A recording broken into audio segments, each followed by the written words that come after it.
Hello and welcome to yet another video. This is the first episode of the story in which instead of being a simple orphan or the child of random civilians, Namikaze Minato was born as Senju Minato, a member of the Senju clan and grandson of the Second Hokage, Senju Tobirama. See what happens when Naruto grows up and inherits the clan with 1,000 skills. Please like and subscribe to show your support. Let's get the show started. Konohagakure no Sato, the Konoha Hospital, October 25, Naruto, age 6. Not for the first time did the Sandaime Hokage, Sarutobi Hiruzen, wondered, what did it mean to be the Hokage? Both his senseis and predecessors, the Nidaime Hokage, Senju Tobirama, and his brother, the Shodai Hokage, Senju Hashirama, had told him many times, that treating his fellow villagers, his fellow shinobi of the leaf, all as a part of his own family. As a part of his own body. That is what it means to be the Hokage. Hashirama-sama, an idealist in heart, had always dreamed that one day, all shinobi, regardless of the country, clan, or village they hailed from, would come together and cooperate. Thus erasing the hatred of the warring states. To coexist was his dream, much to the dismay of his more pragmatic younger brother, who would place Konoha and its benefit above everything else. Discarding Shodai's idealism of such a notion, as a mere fantasy. A fantasy that if it ever became a reality, would be an illusion at best. For that, after Hashirama's death, but even before, Tobirama Sensei tried to instill a more realistic approach into his students. Hiruzen had tried to justify this every time he had to send his ninjas to the suicide missions. When he sent them to war, knowing that some of them might never come back. Those were the moments when he wondered what it truly means to be the Hokage, and if he was worthy of wearing the mantle of the third. Sitting on the hospital bed, looking at the sleeping form of the 6-year-old Namikaze Naruto, Hiruzen wondered, how many of his fellow villagers actually embodied, or at the very least, believed in the ideal on which he tried to live by. It didn't come out as a surprise to him to hear about the villagers' resentment towards Naruto after someone had leaked his status as a Jinchuriki to the public. He reasoned that as long as there was no physical abuse from the adults, Naruto would be safe. He could forbid them to talk about his status to the future generations, ensuring that Naruto grew up being accepted by his peers. But even if the adults followed his order, albeit grudgingly, the apple doesn't fall far from the tree. The young children, having their parents as an ideal they wanted to impress, an ideal wanting to surpass, would notice something different about the blonde boy.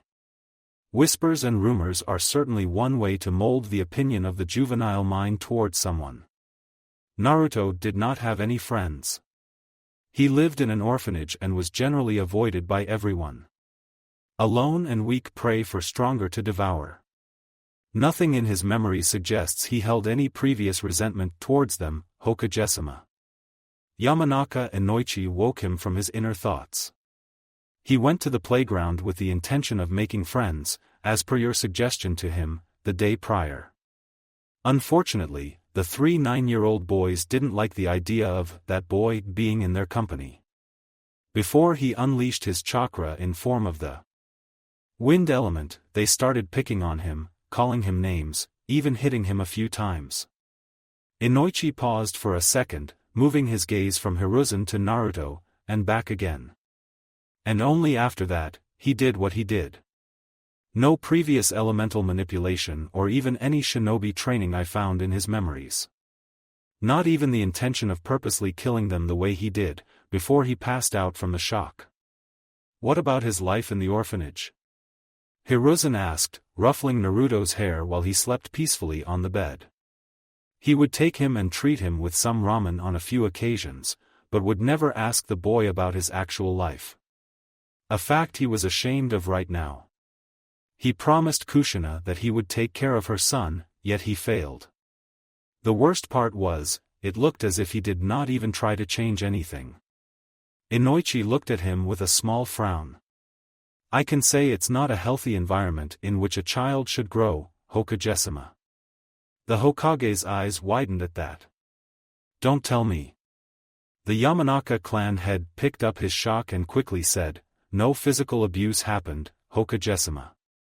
However, the general neglect, ignoring, or when they do notice him, an ugly look, as he calls it in his head, shape his rather resentful outlook towards the villagers, from whom he is a target of that treatment, more so than in the orphanage. Hiruzen sighed at that, wanting to hit himself for his previous ignorance. If Naruto received the ugly looks on the streets, the orphanage would be no different. But it was supposed to be his home, a safe haven, when in reality it was not one. Eventually, it would influence Naruto's mind towards more misanthropic worldviews. He needed to prevent more damage. Immediately. He did not want to face Naruto's ancestors one day, pitifully trying to explain to them how he did everything he could. Inoichi continued describing Naruto's isolated life. Fortunately, the starvings and the beatings did not occur, aside from the recent attempt in the case of the latter. He learned how to read and write along with the other children. Though, Hiruzen felt as if there was more to it. Inoichi wore a conflicted and pained mask on his face. As if there was more to his experience than just that. Hiruzen did not press the matter further as his thoughts went back to Naruto. Though, he reminded himself to have Inoichi tell him everything later. A child of his burden needed more. For Naruto was not only a Jinchuriki of the Nine Tails, but also the only son of the Yondaime Hokage, Senju Minato, and alongside Tsunade, a last member of the Senju clan, coming directly from Tobirama's line, being his great-grandson. Growing up and resenting the village his ancestors, clansmen, father, sacrificed their lives for, was the last thing the aged Hokage wanted. He didn't want that to happen at all. Giving him the name of Namikaze was for his protection, at least Hiruzen had hoped. It was a small game of words from his side. He couldn't very well name him the Uzumaki, as it would draw too much unwanted attention from the outside and their rival nations. Then again, Hiruzen didn't know Naruto would be facing these problems. In silent parts of his mind, he did know, but his faith in the village, in the will of fire, was strong, never wavering, not even when Minato died. Perhaps if he had given him the name Uzumaki, the villagers would be more respectful? 2 first ladies came from the Uzumaki clan after all. Hiruzen made countless errors and countless mistakes throughout his reign. But the error doesn't become a mistake until you refuse to correct it. Sending some of his shinobi to the suicide missions, hoping they would survive, silently knowing some of them would die, an error and a mistake. An error he would try to remedy in the future. Mistake, never to repeat, and often would. But even that would not bring back the dead. All his errors, all his mistakes would forever haunt him. Just like any innocent whose life he ended during the war would, because in a way, he was the one responsible for the deaths of those ninjas. Looking at the sleeping form of Naruto, Sarutobi swore he would correct this mistake. He placed his trust into the wrong basket. It was time to place it with Naruto. He owed the boy and his deceased family, that much at least.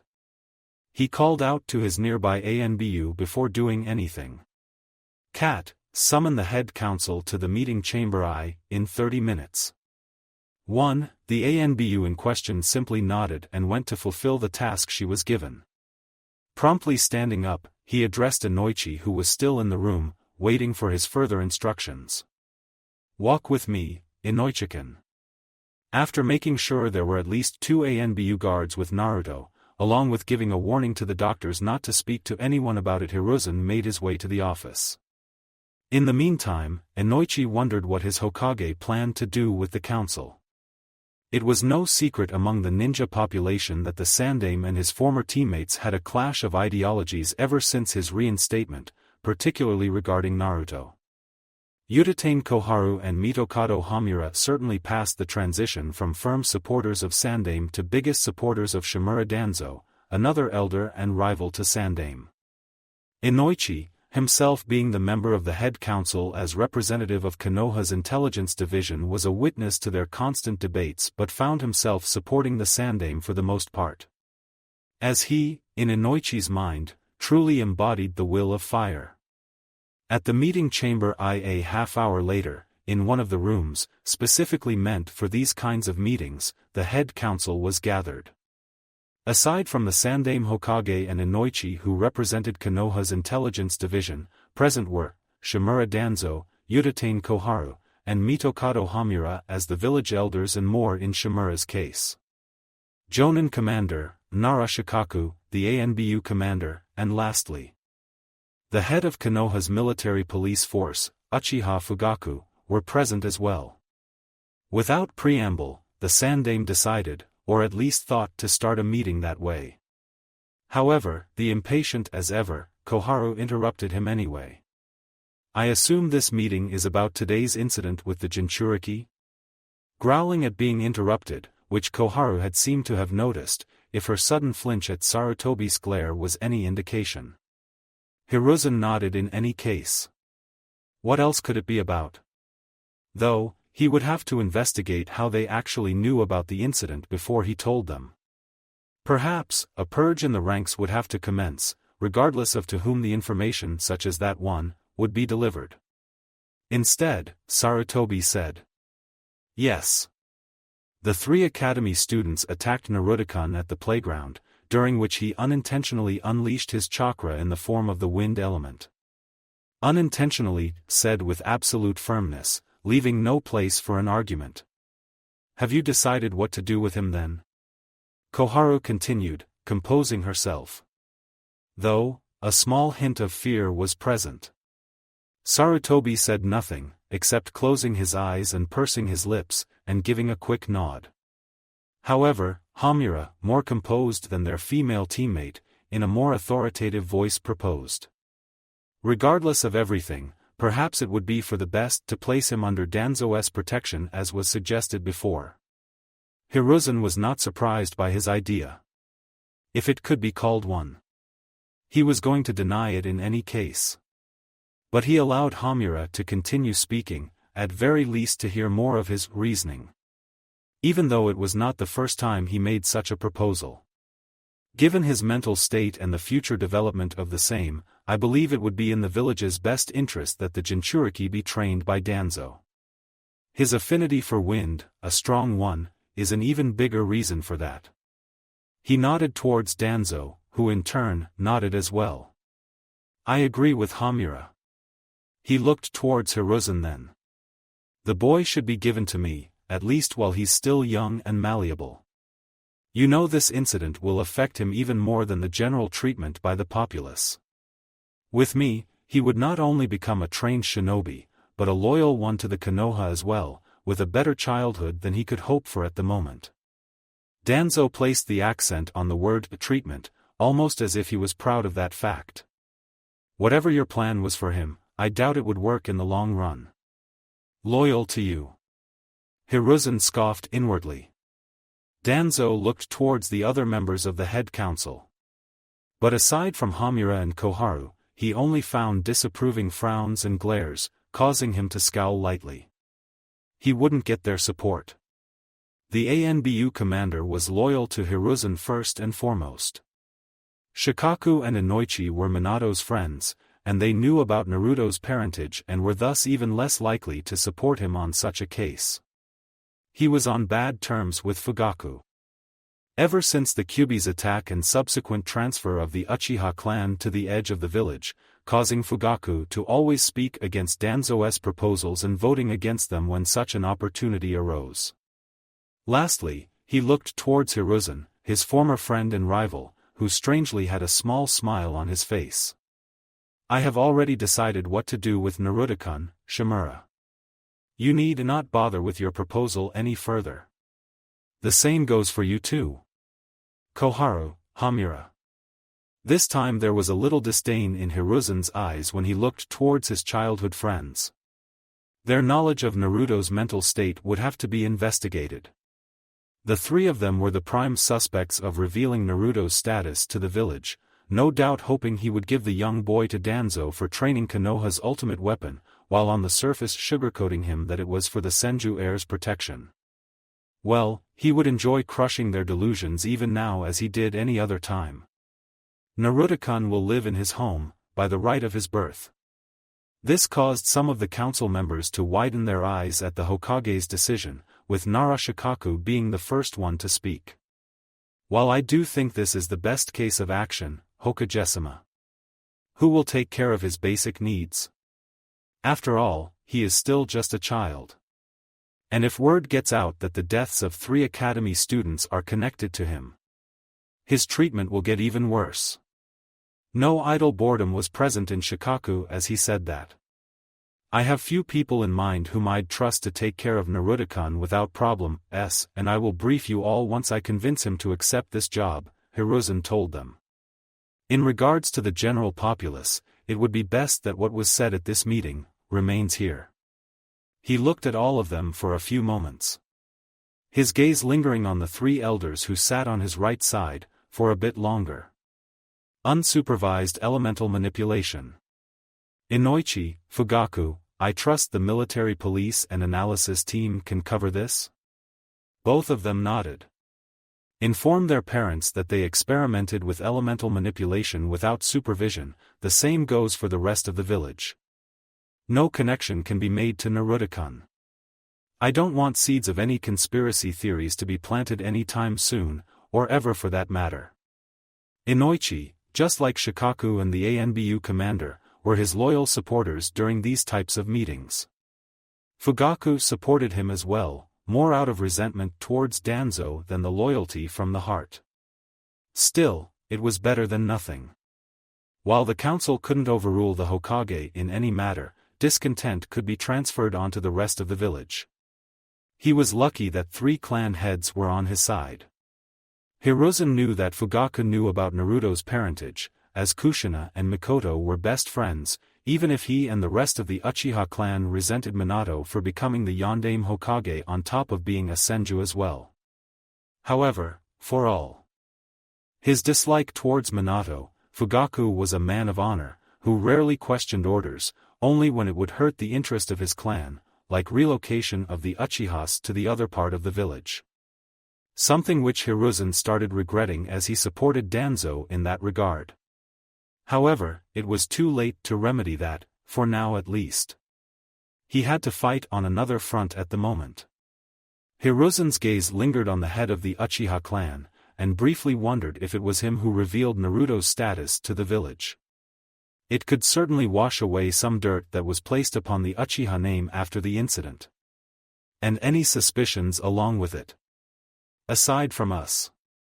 6 of my ANBUs and 2 doctors at the hospital whom I trust, know this. Before coming here, I briefed them all, to not speak to anyone about this incident. I expect the same from all of you, as well. From now on, this is class secret. They were silent for a moment before each council member gave a silent nod at confirmation. You can go now. They all nodded once again, with the clan heads and the ANBU commander standing up to leave. The 3 elders lingered for a bit longer hoping to sway Hiruzen, but when Danzo stood up to leave, Koharu and Hamura followed. However, before they all went on their way, Hiruzen called out the 3 elders. You 3. Stay. As the room emptied, Sarutobi addressed them, slowly ticking the table in front of him as the seconds passed. You know what the penalty for breaking this class secret is. It was not a question, but a statement, although, the elders did not appreciate that the Hokage had so little faith in them. Hamura and Koharu at least did not. Danzo remained impassive as ever. Koharu decided to speak on that, her eyes nearly closed and narrowed. Of course we won't speak about, she would have said more but was interrupted by Sarutobi. Like you 3 couldn't be silent in regards to Naruto-kun's Jinchuriki status? No proof, but a word of warning that he would be watching them. Hamura and Koharu tensed for a moment, Danzo was silent and unmoving as ever. Hamura decided to retort. We didn't say anything about that. You have no right to accuse us of such a thing. Indeed I have no proof, but it's not as if you gave me reason to trust you on that matter. Hiruzen simply smiled wryly. In any case you've been warned. You can leave now, but know that I will not be merciful if you betray me here, will not be merciful like I was before. This is your last warning." He narrowed his eyes as he finished his words.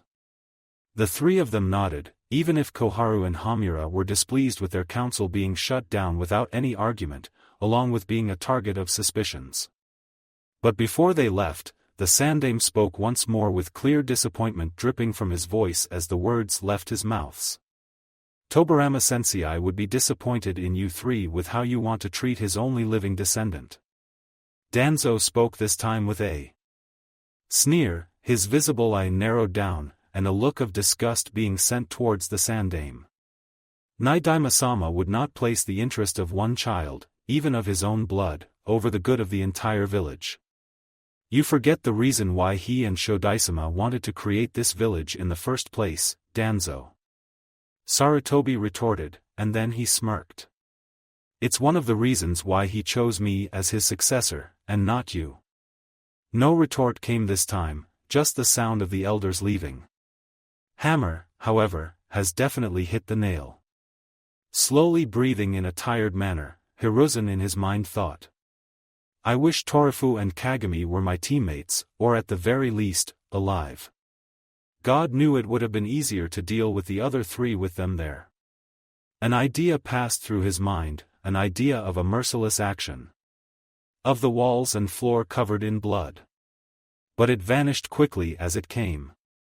And Hiruzen felt both sadness and shame. The next day at the hospital, slowly opening his eyes, Naruto found himself staring at the white ceiling of a room he has never been in before. He rubbed his tired eyes, clearing them from the morning eye crust. "Why am I here?" He wondered for a moment before the flashbacks of the previous day suddenly hit him like a pair of bricks that crashed onto the sloppy workers. Struggling to catch his breath, he felt the arm of a stranger patting him on his back, calming him down a bit. "Easy there, Naruto, it's all right." The stranger urged him in a kind manner. When Naruto lifted his head up, he saw a tall man with a strange mask that looked like that of a dog's face and a tall, spiky silver hair. Memories of 3 dead bodies around him, before he passed out, still fresh in his mind, propelled him to ask, I killed them?" He whispered weakly in a questioning tone. The man with the dog mask was quiet for a few moments before saying, "Hokage-sama will explain everything to you once he comes here, in the meantime, try to relax a bit." Naruto nodded, while the dog-masked Anbu gave him a glass of water. Hokage-sama, or the old man as Naruto called him most of the time, was the only person who would talk to him, who would tell him stories, just like a real grandfather would to his grandson. He hoped that the dead bodies of the older kids in his memories were just a nightmare and that the old man would tell him that as well. The dog-masked Anbu motioned for his colleague to tell the Hokage about Naruto's current status, after which he remained with the blonde boy for a time, looking sadly at him. He was no stranger to the first kill, especially at Naruto's age.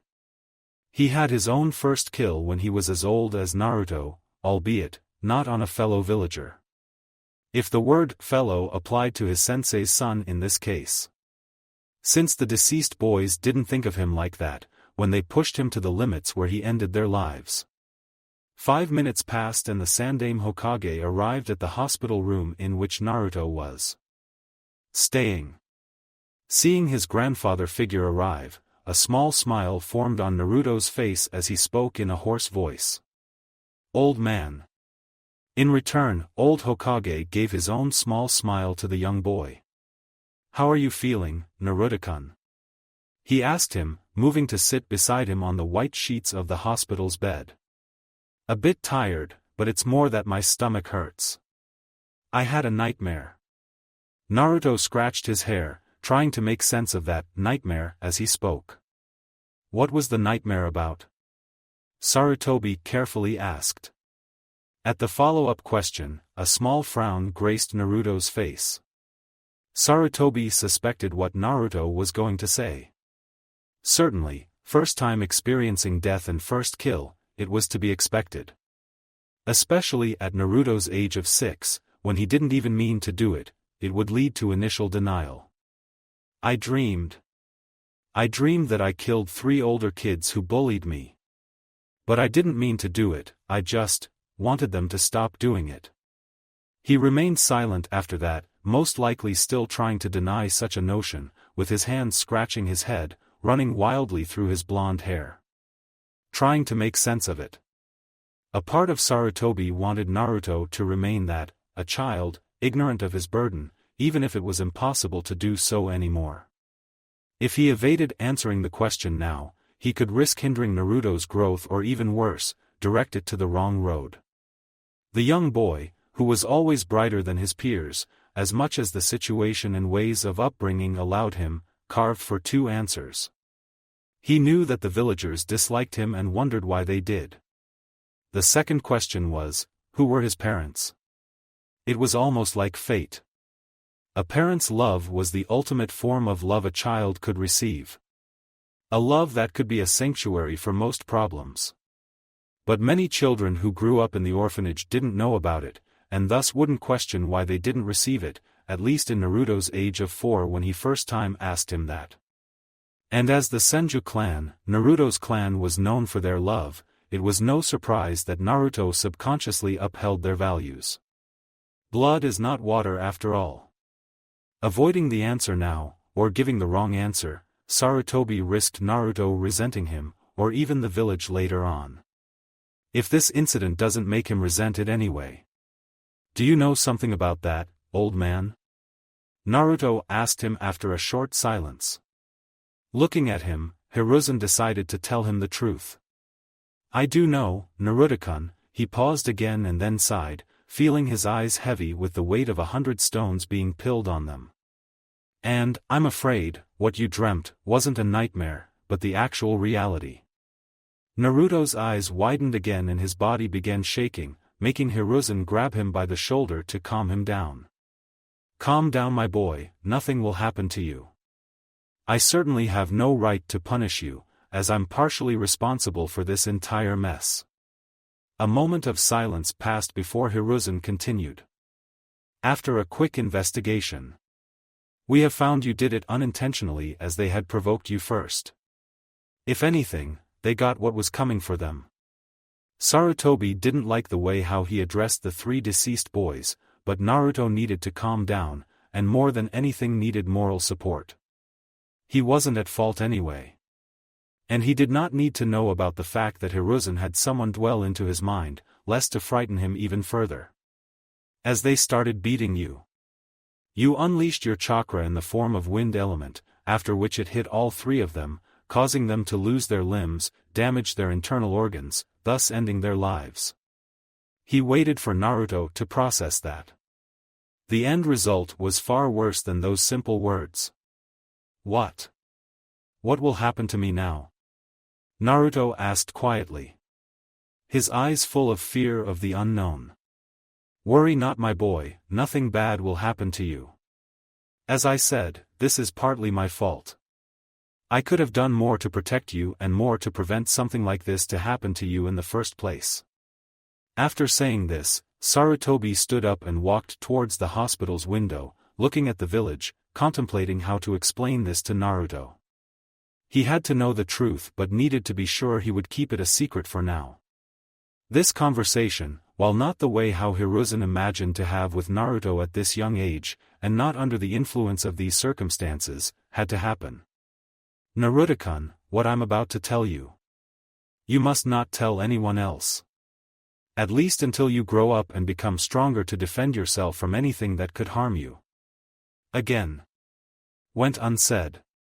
Hearing what he said, Naruto looked towards the Anbu with the dog mask, who was with him when he woke up. Seeing this, Hiruzen smiled. Minato's boy certainly inherited his sharp mind. If he did this right, he would set Naruto on the path of greatness, ensuring the boy to have a fully normal life one day. Normal as much as it was allowed to one shinobi. And he definitely needed to become one. "It's alright, Naruto-kun, he already knows what I'm about to tell you." Naruto nodded. Kakashi already knew Naruto's parentage. And who knows, he might even become a sensei to Naruto one day.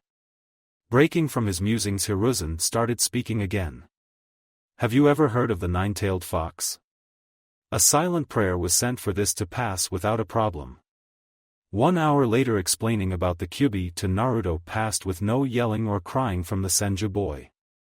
Only of his little fists clenching the bed sheets in whatever emotion he felt at the moment. The first significant emotion he saw was when he started talking about his parents, his remaining family in both the blood and bond. There were tears of both sadness and happiness, especially when he mentioned to him how much his parents loved him, and how happy they were learned he would be born. Naruto more or less accepted what Hiruzen had told him, along with his new living arrangements. As Inoichi told him before, the orphanage, where he was shunned and ignored, was certainly not a good place for him to grow up. So Hiruzen, just like he told the council before, decided for Naruto to live in his clan's home with a caretaker who would regularly visit him and help him whenever he needed help. Especially with the shinobi education, which Naruto gladly accepted, Hiruzen would have to check the compound first before he arranged everything. Naruto's academy time would start in 1 week anyway, on the 1st of November. Still, he was glad that the young Senju had accepted what he told him. He couldn't go around with his real clan's name for some time, at least until he became a Chunin, maybe Jonin. If he was anything like his father or other ancestors, he would become one in a short time after he graduated. But, Sarutobi also told him to not rush and graduate early. It would be better to do it like the rest of his peers. Many Senjus had died early because of that, and the clan was nearly wiped out in the 3 shinobi world wars, simply due to graduating early and going to the front lines. Ego, fame, acceptance, or legacy means nothing if you die too soon to experience the benefits of any or to actually leave some of them behind. Being in the safety and hidden from the outside would allow Naruto to grow and get an adequate strength to defend himself, to become strong, before embarking on the outside world to complete his missions and make a name for himself. Rest for 1 more day here in the hospital, Naruto-kun. I will make arrangements for you to move into your new home. Sarutobi told him. I understand. Naruto nodded before he remembered something else. You said I will get a caretaker. Who will it be? That, you will find out tomorrow. He is due to return from his week-long mission today, maybe he already did. Hiruzen mused in the end. After which he left Naruto to rest and went on his way to do his Hokage duties. The next day at the Senju compound, following his recovery in the hospital, Naruto was escorted to his future home by one of the Hokage's Anbus, a woman with long purple hair and a cat-like mask, whose codename was apparently Cat, just like how the other Anbu, who was with him when he woke up after the incident, was codenamed Dog. His new home, previously populated by his deceased Senju clansmen, was the compound located closest to the Hokage's tower and the academy, but still isolated enough from the rest of the village, laying quietly under the same hill on which the faces of all Hokages were carved in. Nowadays, the compound was abandoned, its only residents were dirt, dust, and the occasional birds that had made their nests on the various tall trees that were growing strong in the backyards of the now abandoned homes. Maybe even rats in various holes of the buildings. Even if his clan was known as the Senju clan of the forest, mostly thanks to his great-granduncle, Senju Hashirama, it was no less true that the rest of them loved the trees as well. As a testament to their devotion, this compound could be considered Konoha inside of Konoha, albeit abandoned. As they reached what looked like the main residence of the clan, they had to stop for a while in front of the building's front door. As apparently, the main residence was protected in seals that would allow only those of Senju blood to enter or those who were permitted by the creator of the seal. The person who created these seals in the first place was Senju Minato, the Yondaime Hokage, his father. One of the reasons was so that his wife could walk freely inside and out, and also to have bigger protection from potential Iwagakure ninjas who sought revenge for their loss in the last war. The old man also told him that when she was young, his mother, Uzumaki Kushina, was the target of kidnapping by Kyomogakure, who wanted to use her for her special chakra. All of that made Naruto even more convicted that he must keep his secrets for now and to become strong in order for something like that to never happen to him, or his family one day. Strong enough to never get into a situation like the 2 days ago.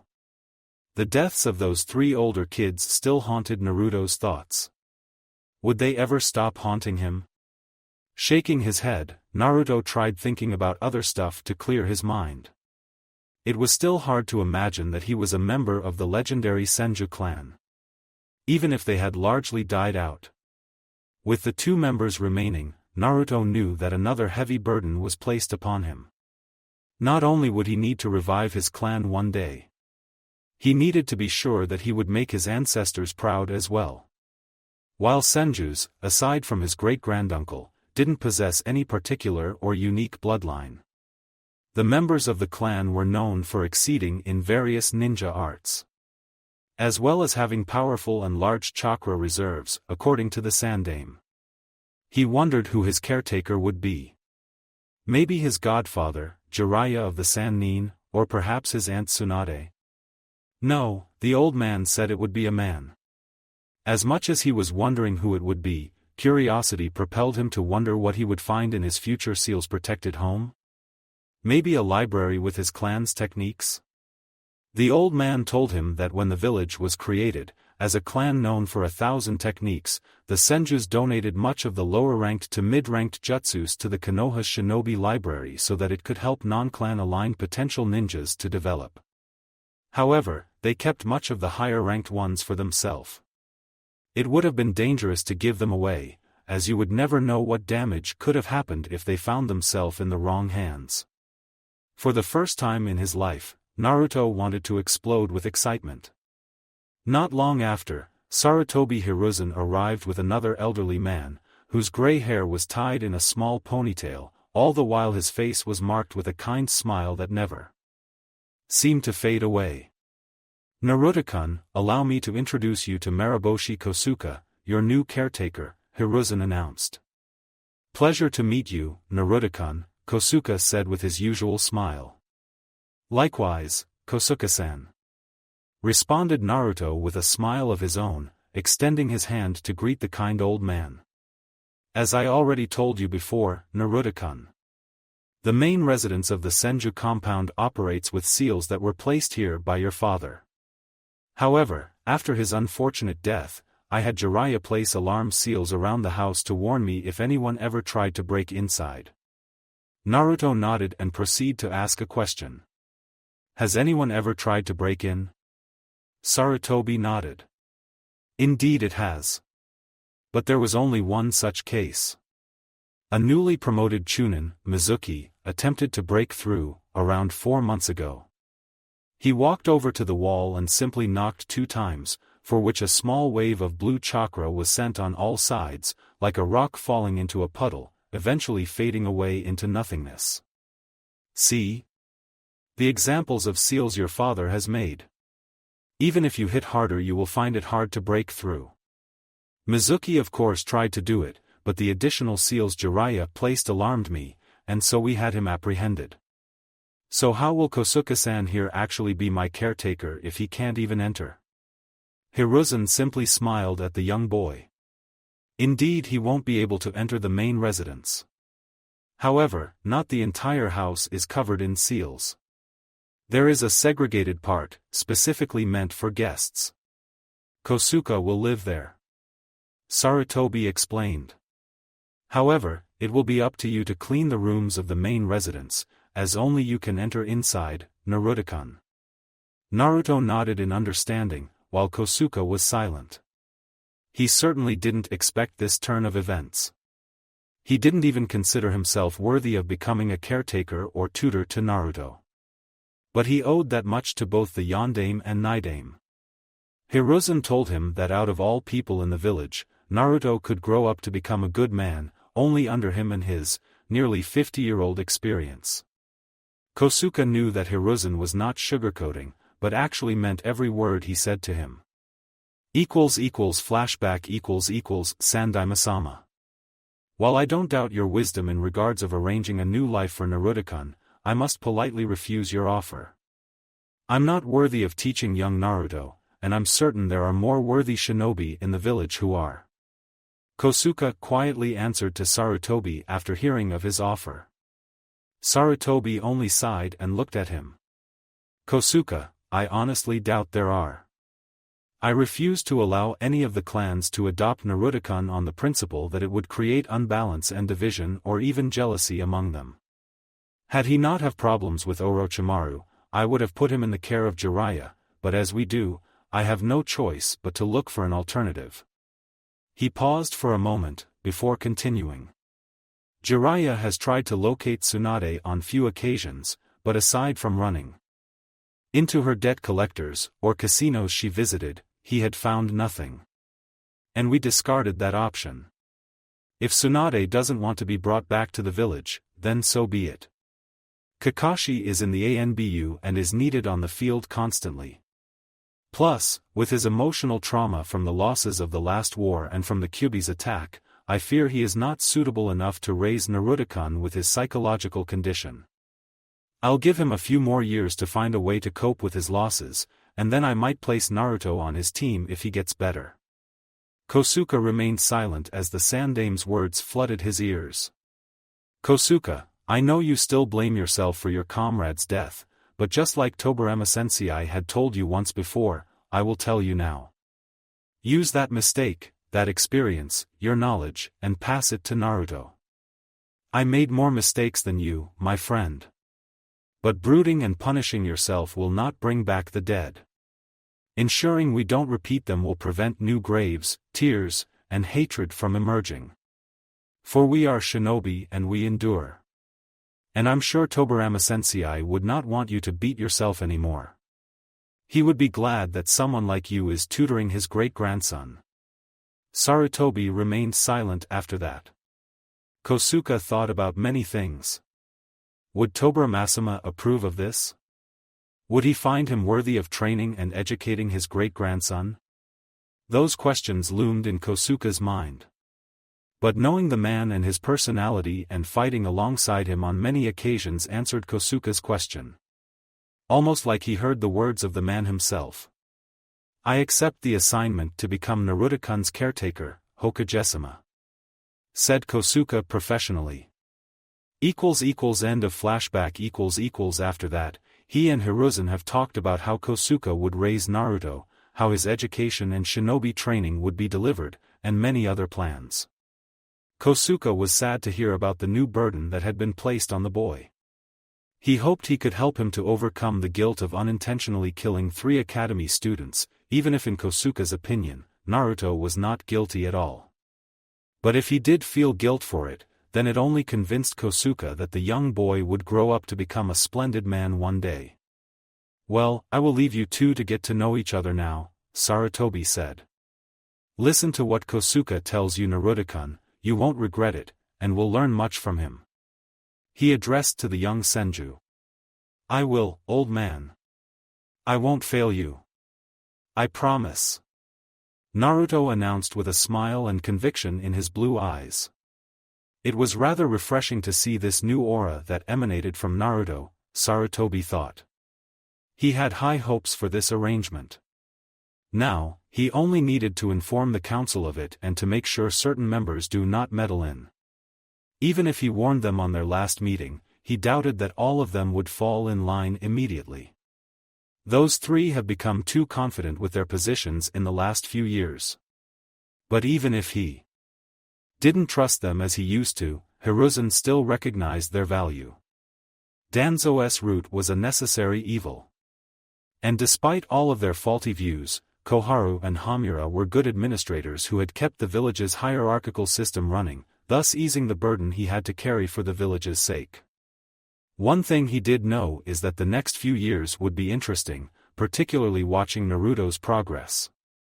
He didn't remember when was the last time he was this interested in the development of one of his ninjas. He had faith in Minato's boy. After all, the blood of the Kages coursed through his veins. Naruto could one day surpass his father and great-grandfather, and earning the respect of not only his home village but the entire world. With Naruto and Kosuke at the same time So, Naruto-kun, shall we introduce ourselves? Kosuke asked, to which Naruto eagerly nodded. November 1st, the academy. The excitement was a feeling that Naruto didn't have very often.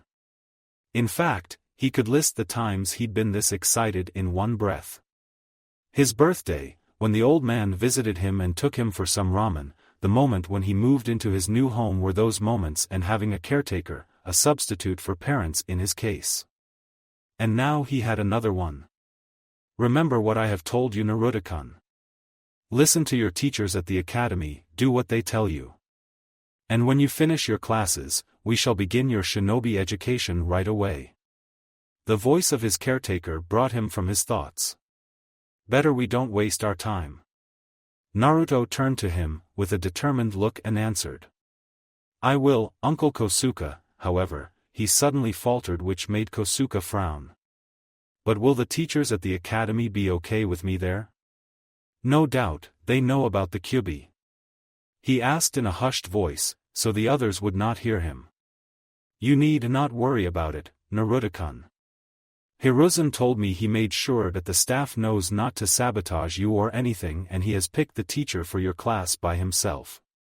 Kosuke answered him. He could see the look of suspicion from Naruto.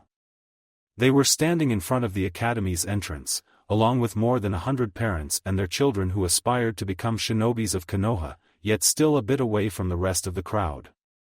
Some of them looked at Naruto with a look of disdain but did nothing more. The Sandaime could control them, that much it seems. Furthermore, I think you might find some good friends in your class. He told him with one of his usual smiles. This made Naruto raise his right eyebrow. How can you be sure? I didn't have much luck in finding them until now.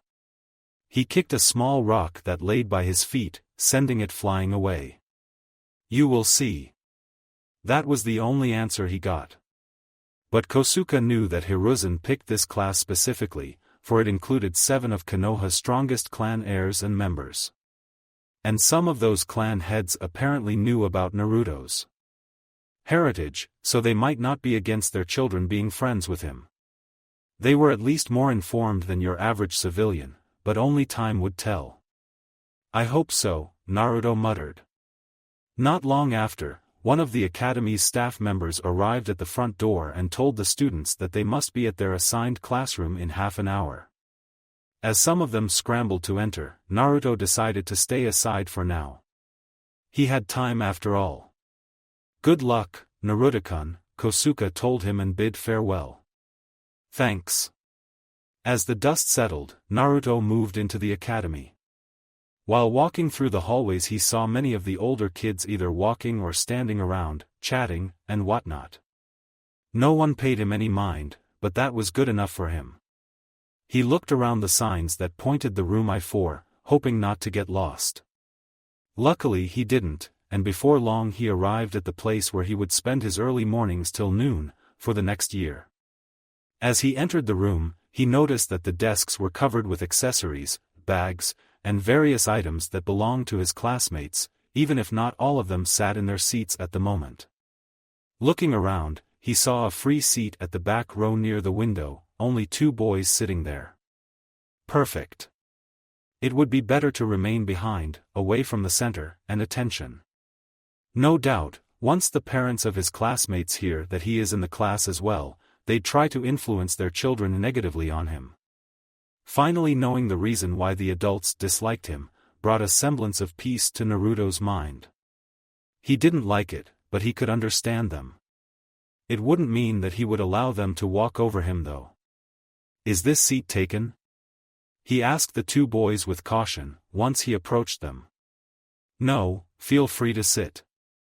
The boy with black hair, tied in a spiky ponytail, answered in a bored manner as he looked up. Naruto proceeded to sit. Even if the boy's mannerisms were a bit weird, he didn't detect any ill intent behind his words. Let's give it a try. I'm Namikaze Naruto, happy to meet you. He hoped to make friends with the 2 of them. Or at least try. Nara Shikamaru. The black-haired boy answered him before motioning his hand to the chubby boy near him, who was currently engaged in eating chips. And this is a Kimichi Choji. Now revealed Choji, nodded, offering some of his snacks to Naruto. If you don't mind, thanks Choji. It was good that he read the book about the first introductions, as the two boys didn't seem to mind his company. Maybe Shikamaru and Choji were different. A flash of lightning passed through his head. They were from the Nara and Akimichi clan, one of the stronger clans of Konoha. Are you two from the Nara and Akimichi clans by any chance? He asked, just to be sure. Yeah, as our surnames suggest, Shikamaru answered plainly, as if it was the most obvious thing in the world. Shikamaru eyed him curiously. You're from a civilian family, right? Something like that, I guess, Naruto said. I'm an orphan, but my caretaker is a shinobi. By any chance, did you two receive training from your clans already? He asked, hoping to change the subject as soon as possible. He wasn't keen on divulging his private life to others, even if he meant to make friends with them. Not yet. My old man said not to rush things, it would be troublesome. The Nara said. What do you mean by caretaker, anyway? He didn't adopt you? Naruto looked at Shikamaru, he didn't think anyone would catch on to that. Certainly not a 6-year-old. Well, something like that.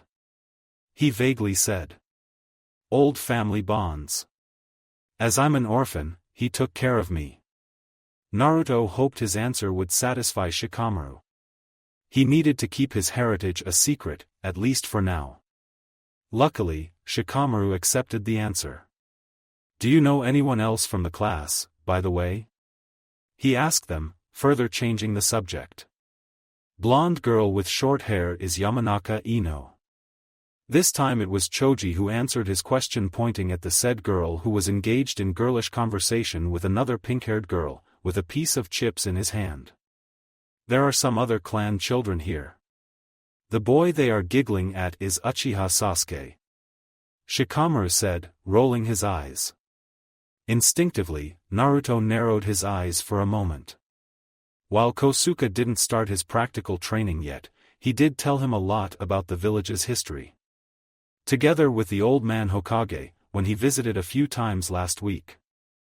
Naruto knew little about the Senju Uchiha rivalry from their stories but hoped everything would be good between him and Sasuke. Loud one out there is probably an Inuzuka. The one with glasses looks like the Aburame. There's a Hyuga heiress as well, from what my dad told me, though, I don't know which one it is. Shikamaru pointed individually at two recognizable boys. There are probably more clan children, both larger and minor clans in other classes. One of my cousins is in another class. They continued to engage in conversation on various topics for some time. It was a good feeling, having someone your age to talk to. Both Shikamaru and Choji seemed friendly. And Naruto hoped they would stay that way. From their conversation, Naruto found out that the two of them knew each other from before, as their clans kept close ties, together with the Yamanakas. Shikamaru initially seemed bored about everything, which worried Naruto that he was a boring company to him. That is, until Choji whispered to him that it was a characteristic of Nara clan members to act that way. Their conversation came to an end when a female shinobi, presumably their future homeroom teacher, entered the classroom, causing those that didn't sit before to scramble to their seats. As they settled down, she spoke first. Good morning, class. To which all of them responded in kind. My name is Taketorai Sadaru, too, and I will be your homeroom teacher for the next 6 years. She said with a kind smile on her face. Her eyes were of a dark blue color, while her hair was black and was tied in a top-knot bun. She wore the standard chunin vest, but not pants. Instead, she used the simple hot pants that left much of her curvy legs revealed. I'm 16 years old, and have been a chunin for 2 years now. A woman, sensei? Troublesome. Naruto heard Shikamaru mutter beside him. Before I begin the introduction to your curriculum for the next 6 years, we will have a roll call, like every other day from now on. Right then, let's start. Satoru Sensei said in a melodic voice, after which she started calling out names, checking them that they were present. When she got to his name, no incident happened, to which Naruto was grateful for, as it seemed that he will be treated no differently than the other students. Okay, now that we're finished with roll call, I'll explain to you what you're going to learn for the next 6 years, before officially enlisting to Konoha's regular forces, genin in your case. She paused to make sure they were listening. She continued explaining for the next half hour their future education, which will be divided into practical and theoretical parts.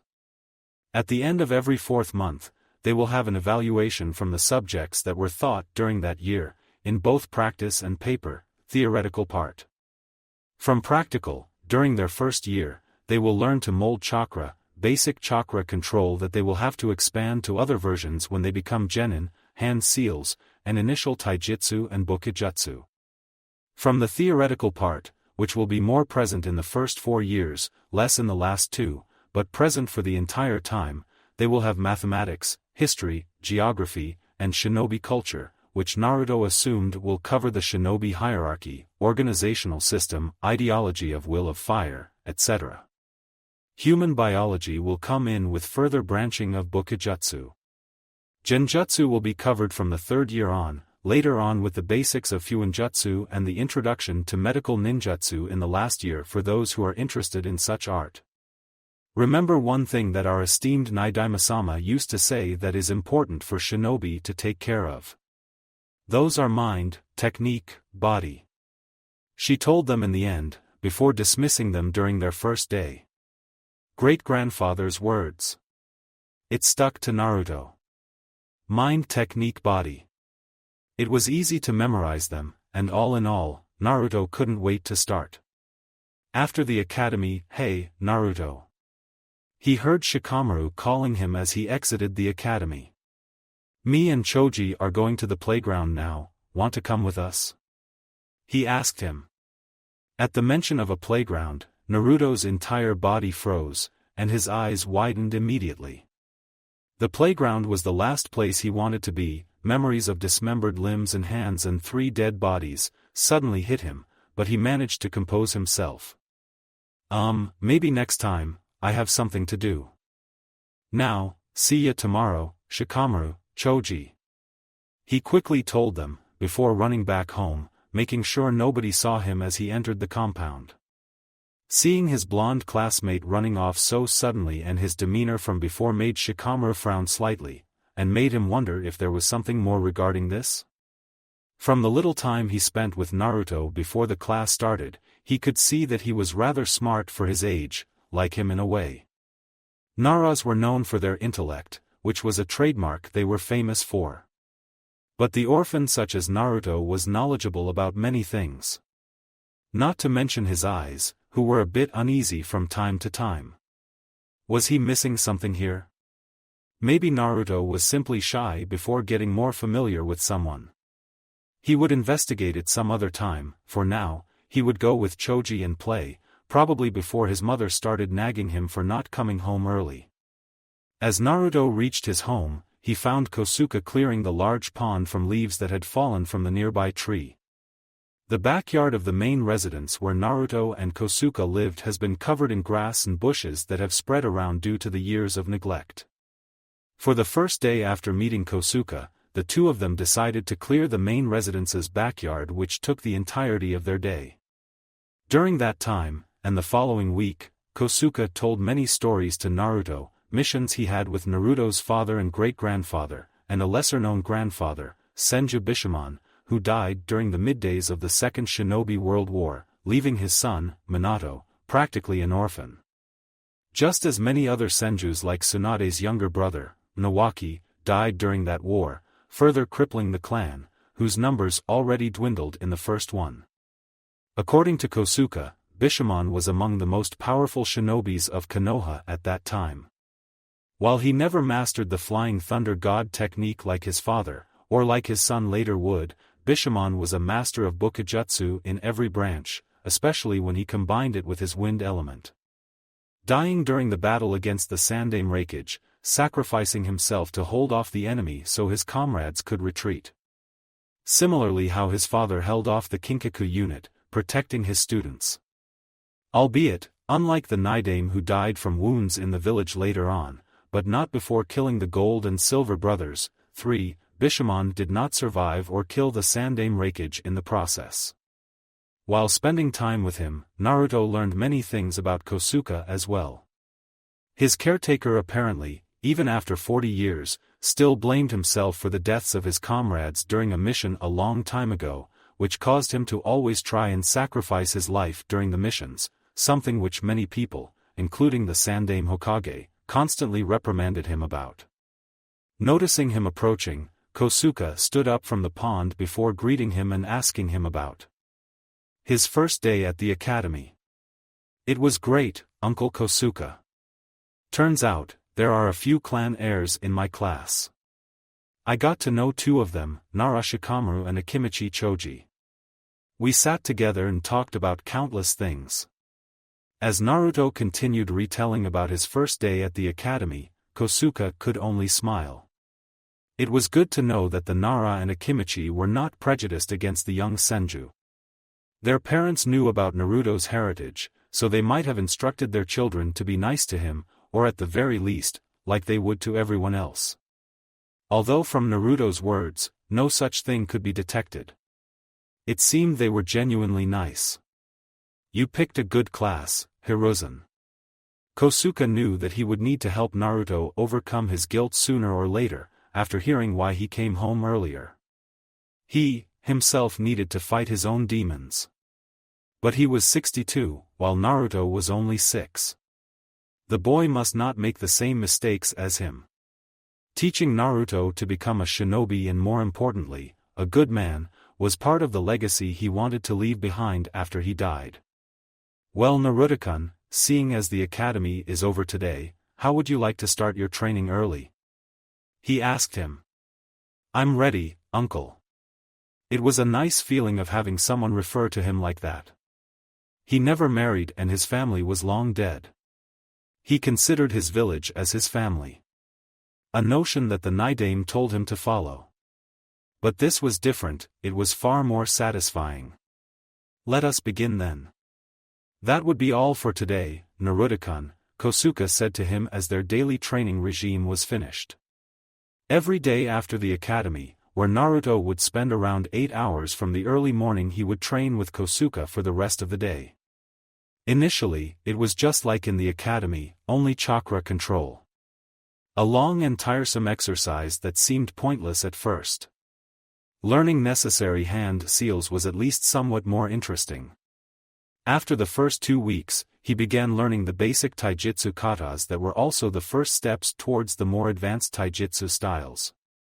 Those were taught throughout Konoha to the standard shinobi forces, which were largely composed of the ninjas with a civilian background, shinobi who didn't have the clans to rely on for their progress. But instead of those standard ones, Naruto, for his taijutsu training with Kosuke, took one scroll which had the Nidaime's taijutsu style written in it. Fortunately for him, Kosuke, even if he did not know that particular style, was able to help Naruto get into its initial forms.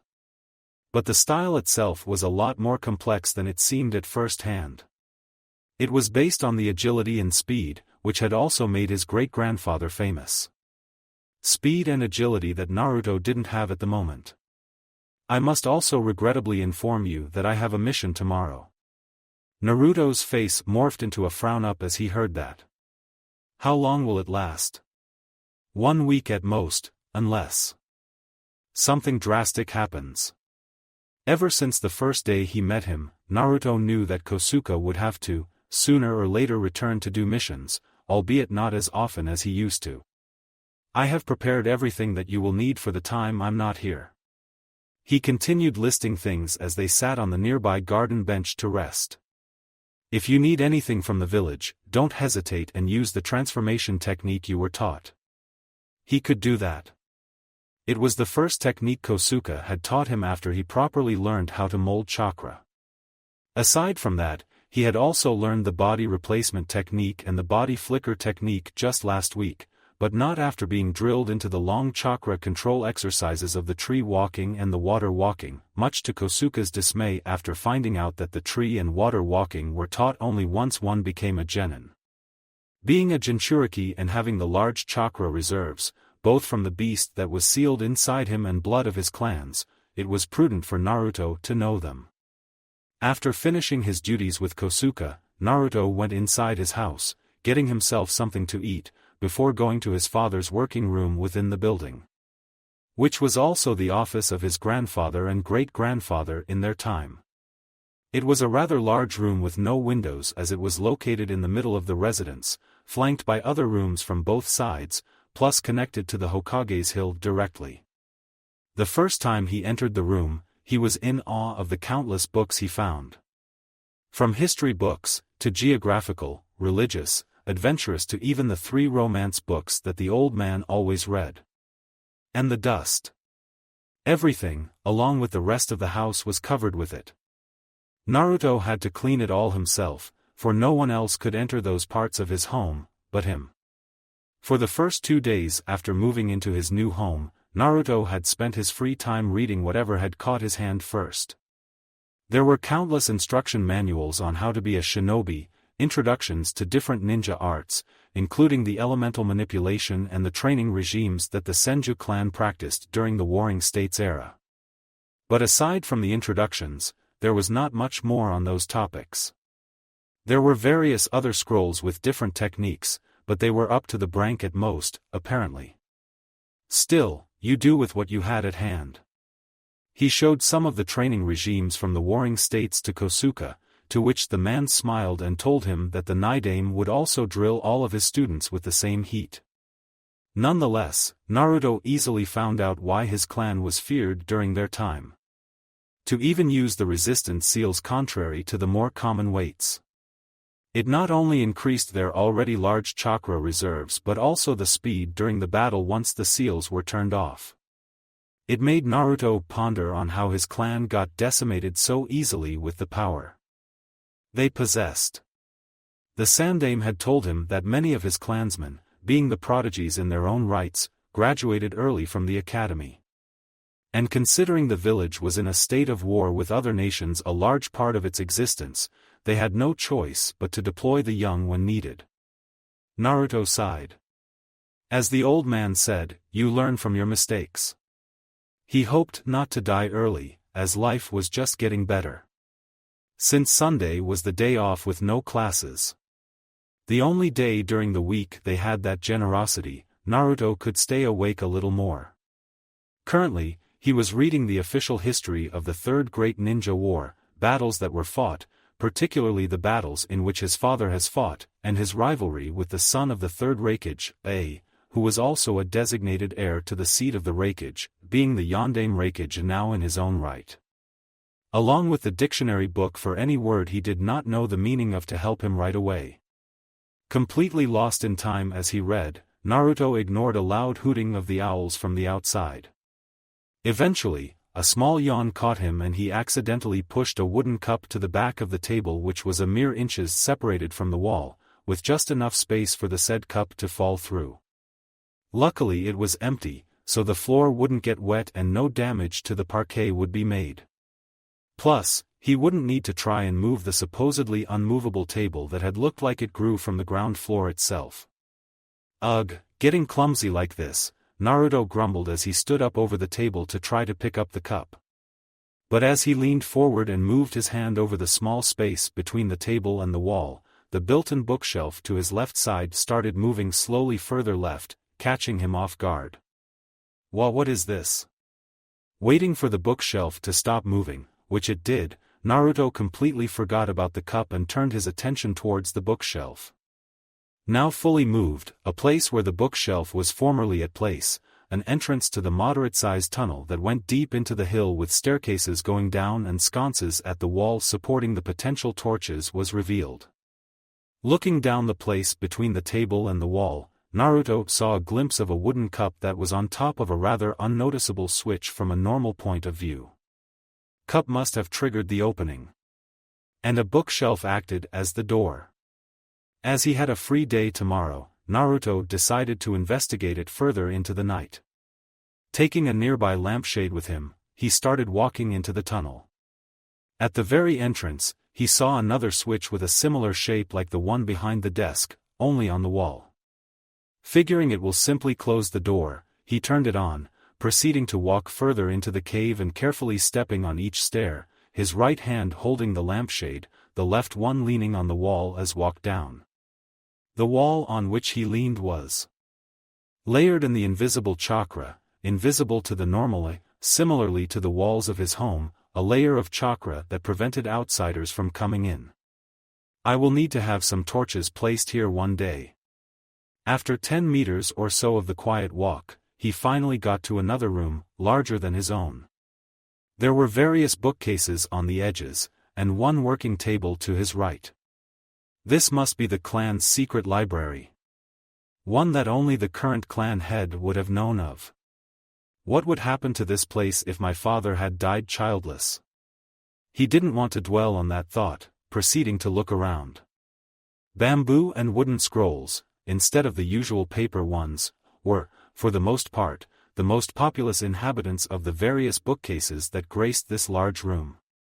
Probably to survive the test of time. That didn't mean there weren't other books as well. Books that his normal library didn't have, as he saw some titles for the first time. What is a seduction and how to counter it? Was one of the titles he saw. One of the titles he saw for the first time. In one corner of the room, there was a large shelf with various weaponry and armory, from the flying thunder god kunais that were hanging on the wall, to the beautiful color kusarigama and one katana that had the Senju clan symbol engraved on its sides. There was one object that greatly resembled Vajra from the symbol of his clan. Gently taking it as it was a religious relic, well to Naruto, anything from his family's possession was, he inspected it with curiosity. Due to his excitement, with both blood and chakra running wild through his body, like a river torrent on a stormy day with winds making it faster than usual, a strange object suddenly lighted itself, full in bright yellow color and magnificent glory, almost making him drop the lampshade. Like lighting. Naruto instantly thought. Wait. Lighting? This must be the sword of the Thunder God, great-grandfather's sword that he used in battle with his own Hiraition kunais. He knew about it from stories Kosuke had told him. Those stories were always spoken with a great deal of awe and respect that his caretaker held for Naruto's ancestor. Amazing. He uttered out loud for the first time since coming to this room. Turning it off and gently laying it down, he looked at other objects that were there. There was one of his father's coats he wore after becoming Hokage. But what mesmerized Naruto the most was the blue armor that stood attached to a wooden doll with dirty white fur and a spider webs around it. This must be Nidame's battle armor. One he wore during the Warring States era and in which he fought his last battle. He said to himself as he made the line from dust, tracing his small fingers across its stomach. A picture he saw in the history books flashed in front of his eyes as he imagined the man who wore it during his time. I can't believe a place such as this actually exists. He looked towards one part of the room with its entire side filled with a line of bookcases that had the ninjutsu written at the center above it. Approaching it, he looked around the various wooden scrolls that each had its own small sign on what it contained. Shadow clone technique? Shrugging off his shoulders, Naruto took it, perhaps he would be able to learn it. If it was different from the one academy is supposed to teach from the second year onwards, maybe he'll be able to master it. A regular clone was borderline impossible for him to learn, no matter how much chakra control exercises he performed. He could mold chakra the correct way. But he would always produce one sickly clone laying on the ground. Half drooling, half sleeping. It won't hurt to try. He hoped. Apparently, this technique was created by Nidame himself, who also created its various other variations, Naruto noticed as he read the scroll and its contains. Having to fight the Uchihas since I could walk, I learned that there is nothing more infuriating than having your hard work stolen. Spending weeks, even months, creating, perfecting, mastering, new techniques, only to have a member of that cursed clan flash his red eyes and simply copy it, it would make even a member of Nara clan riled up. Hiden clan techniques are generally harder to copy as other clans do not fight the Uchihas as much as we, Senjus do. Not to mention, reducing hand seals necessary to perform it. So why not create something that could kill 2 fleas with 1 hit? But what? The answer is, the shadow clones. While the Uchihas tend to be predictable fighters, even with their Sharingan, I'd rather not have someone sneak out from the fight and later distribute my hard work to them. To even use it against my own clansmen. Unfortunately, it has happened already. The shadow clone technique, while splits the user's chakra, can also kill the user if he doesn't have enough of it. Something which the Uchihas in general do not have. At least by the Senju and Uzumaki standards. There is nothing more satisfying than having your opponent cripple himself during the fight, making your job a lot easier. Because that's what shinobis do, they win. Not by honorable means, for we are not samurais. We simply win. The following part of the bamboo scroll contained the drawn explanation of a simple hand seal required to make the shadow clone and the way Churka should be molded to create it. Naruto found it easy to learn, and given his already large chakra reserves, he doubted the jutsu would have had some negative effects on him. The Nidaime himself had a large and powerful chakra, but even he didn't have one like the Jinchurikis did. The rest of the scroll explained the other purposes of the jutsu that had more flexible use than Naruto originally thought it would. It could transfer anything the clone learned to the original. It was also good for spying and intelligence-gathering missions. Ideas running through his mind. Naruto imagined what could he do once he mastered it. Sending clone to the academy to the theoretical work? Yes, he would do that. Help him with elemental manipulation once he started learning it? Yes, he will do that. Help me in a fight and overcome the opponent with sheer numbers? It was an unorthodox approach to fighting, sure, as it would pointlessly waste chakra. But still.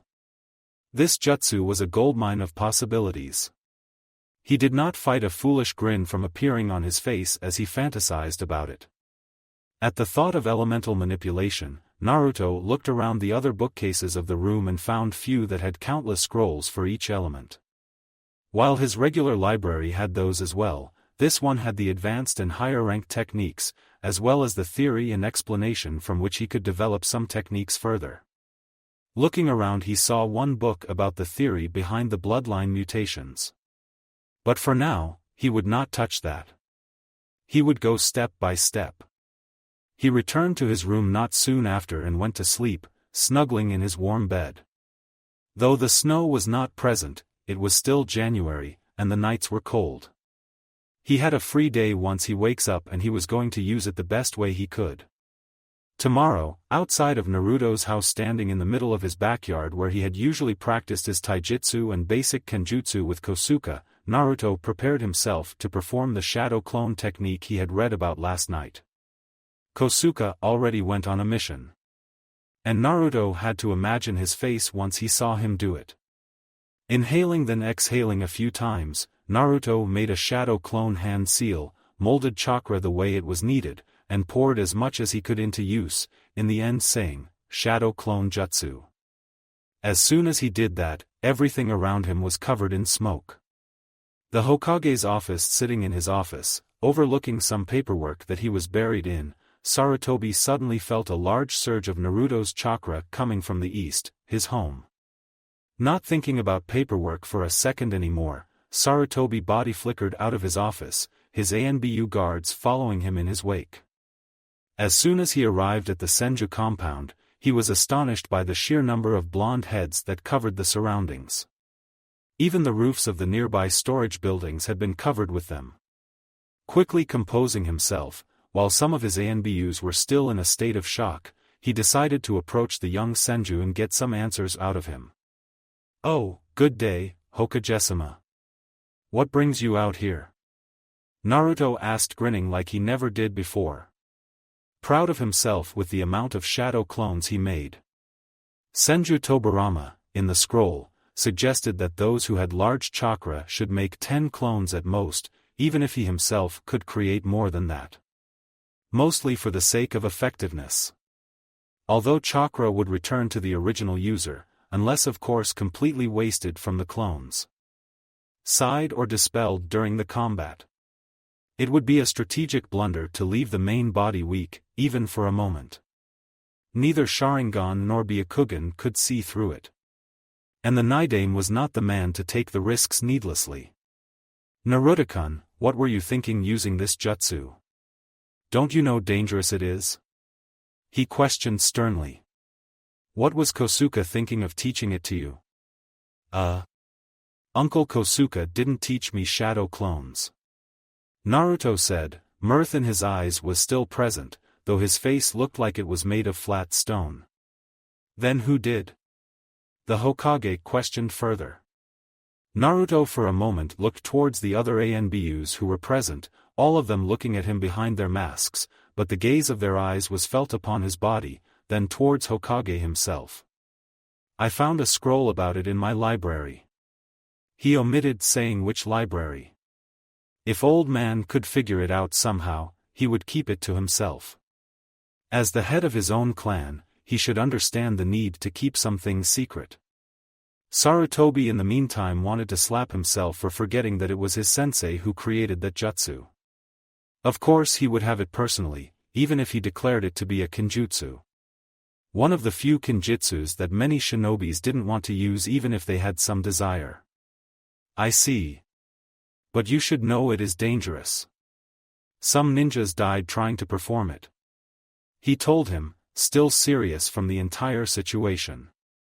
I know, the scroll said as much. But it is still easier for me, as I already have large reserves plus my tenant who constantly expands them. Among other things. He didn't need to mention resistance seals that Kosuke showed him how to place on himself. It was much safer if the user did it himself, as it could prevent someone else from using it against him during the fight. And adding additional levels later when he wanted. Not to mention, he wanted to surprise the old man one day when he decided to test him. Sarutobi sighed. Very well, but please for my sake, don't use it around the village. I don't want people being suspicious of you and complaining later on. For whatever reason they may come up with. I understand, old man. Oh, I almost forgot. Don't use it with its variations, at least not on this scale. If he had a scroll for regular shadow clones, shadow clone explosion would be no exception. With that said, Sarutobi and his ANBU left Naruto and returned to the tower. Naruto simply smirked and promised he wouldn't before he left, after which he ordered his clones to dispel. Which might not have been his brightest idea, as he was suddenly hit with memories of all 100 of his clones. Clutching his head in slight pain, Naruto moaned. I need to learn how to sort out memories in a better way. Scroll explained that it would be best to do it one by one, or if one had very good chakra control to sort the memories out in his brain with more numbers. In the meantime, Sarutobi thought as he walked towards his office. I wonder how those three would react if I told them the amount of shadow clones Naruto-kun can make. That very thought brought a smile to Hiruzen's face. Ever since he was young, he enjoyed seeing flabbergasted expressions on their faces. Danzo was better at keeping his emotions in check and away from the public's eye. Sarutobi couldn't remember when was the last time he saw his rival speechless or dumbfounded about anything. When Minato was chosen as Yondaime, he could at least see him growling. Heart attack maybe? He continued imagining how that conversation could develop. Danzo's potential expression could make it to the history books, but the thought of it and him suddenly made Hiruzen frown. Danzo would no doubt attempt to kidnap Naruto and brainwash him into his personal drone if he knew Naruto's almost limitless potential. Even if he didn't tell him about Naruto's progress, Warhawk would no doubt find out himself. Gritting his teeth, Hiruzen knew he would need another conversation with him. Despite all the warnings, he could never be sure. As Kosuke went on a northeastern border with the Land of Hot Water to help the teams there reinforce the defense of the borders of the Land of Fire. He would need to place additional guards around Naruto's home for the duration of Kosuke's absence. On any sane day, he would execute the man for defying him, but since the new year, the Uchiha clan has been even more restless for being suspected of being guilty of the Kyuubi's attack. New arrangements would need to be made for the time being. Cat. Sandaime called out one of his ANBU who momentarily appeared before her leader. Yes, Hokage-sama. Arrange with Boar and Falcon to make a guard duty for Naruto-kun for the duration of 7 days. The mission might be prolonged depending on the situation. At least one of you has to be watching him while he is out of his house all the time, even when Kosuke comes back. Dismissed. The ANBU in question nodded and went on to make the arrangements for the mission. 3 ANBUs from 6 who knew about Naruto's incident from a few months ago. Kosuke would hopefully finish his mission on time. There weren't many shinobis older than 60 with his experience and knowledge of the Land of Fire's terrain. That's why his presence was needed there. Otherwise, Sarutobi would need to bring in some other people into this case, omitting certain truths of course. With Naruto at the same time after resting for a bit, Naruto decided to the basic physical exercises that he'd done with Uncle Kosuke before. The next thing he did was perfecting the body replacement technique and body flicker technique. Kosuke told him that he should never underestimate low-rank jutsu such as that one, for it was life-savior on the battlefield. As he performed various katas, Kosuke thought him, Naruto realized it was better if he had a partner to spar with. Quickly making another shadow clone, he began sparring with him. Careful not to dispel the clone. He didn't need to worry himself regarding that. Another clone would take his place. But following Nidaime's words mind, technique, body, it was prudent of him to know how strong of a hit he would land on his opponent, when will he land the hit, and how he would land a hit. Fuinjutsu was an art he had not only hoped to learn but needed to, given his status. While initially resentful of his father for placing such a burden on him, with passing time, the anger lessened. Now Naruto understood the dilemma his father probably had.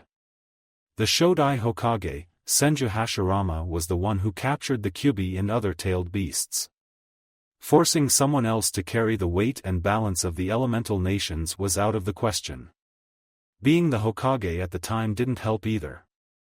Village was founded on the principle of will of fire, an ideal that his clan embodied most of all, sacrificing your own happiness for the greater good. If he wasn't ready to sacrifice the happiness of his only son for the sake of the village, how could he expect others to do the same, even if many of them spat on his wish later? Hearing his stomach grumble in hunger, Naruto decided to go to the village and get some ramen to eat. Using a henge, he transformed into an older, imaginary version of himself with red hair without whiskers and went on his way. Tucci and his young daughter were always welcoming of him in their shop and they knew about his henge as he told them. It wouldn't do good to freak them out if his henge dropped, or even for them to freak out, hearing an order of 9 bowls of miso ramen from someone that was not him. Few times, Naruto noticed people suddenly leaving if they saw him enter the shop, or even if they approached it, they would pass it by with disdain in their ugly eyes when they saw him in. After all, eyes are the reflection of the soul. The Academy, February 1st, today we will be having our first traditional shinobi spar, class, Satoru Sensei told them. Please be quiet as you step out of the room. We don't want to disturb other classes. There was an immediate chorus of happy and excited shouts from the children. Sadora sighed at the utter disregard for her order. They'll learn in time. Hopefully. Troublesome. I hope I won't have to fight today. Shikamaru mumbled beside Naruto. For 3 months after meeting Shikamaru and Choji, Naruto remained friends with them. While he still didn't go to the playground, he would always have lunch with them at the academy. On a few occasions, Shikamaru brought a shogi board with him and asked him if he wanted to play. While never playing it before, Naruto quickly started catching up, after Shikamaru taught him how on one of their breaks, if the serious expression on Nara's face, during their last 2 matches was any indication. As they arrived at the academy's field that was meant for practice, Satoru-sensei started explaining rules and rituals before and after every spar. Regarding the actual spar itself, for now, they would pick 2 students randomly by opening their sheet record, to see if they practiced any of the actual katas they were taught previously. Okay, the first draw is Uchiha Sasuke, Satoru-sensei announced. At the same time, many of the girls squealed in delight at seeing him in action. The other one is Namikaze Naruto. She told them and looked towards him, smiling. Good luck, Naruto, Choji told him. Shikamaru offered his support as well. As they stood across each other, making a seal of confrontation, both boys were studying their respective opponents. Sasuke had a confident look on his face. The only thing he knew about Naruto was that he was an orphan, coming from a civilian background, but he had a strange aura around him which made Sasuke wary. Senses, he didn't know he had until now warned him not to be overconfident. Naruto, on the other hand, knew quite a bit about Sasuke, or better said, the Uchiha clan. He knew nothing about Sasuke personally. He spent yesterday evening in his clan's secret library. Unlike his son and grandson, the Naidame had much more prejudice and distrust against the Uchihas. And while Naruto never had any bad engagement with them, he started understanding his ancestors' paranoia. Losing 2 of his brothers, father, and countless other relatives during the Warring States period didn't help it either, for Tobirama was a man who neither forgave nor forgot easily. But he could pass by his prejudice for the good of the village as he had an Uchiha student himself. Reading about some of Tobirama's ideas and personal thoughts inspired Naruto that he could do the same for the villagers. That, he would muse about later, as Satoru-sensei soon announced the match with begin. Neither boys moved but stood in their own respective katas. Sasuke in his own Uchiha style, a predecessor before he awakens his Sharingan, after which the style itself needed to be adopted to conjure better movements with his eyes. Naruto in the meantime stood in his great-grandfather's style Suijin's Fury, 1, which was based on cooperation with Suiton element in addition to Naidame's famous speed and agility. Albeit Naruto didn't practice or even knew if he had that element, the style itself was flexible and is focused on speed and precise hits. Similar to the Hyuga's clan Gentle Fist, yet different all the same.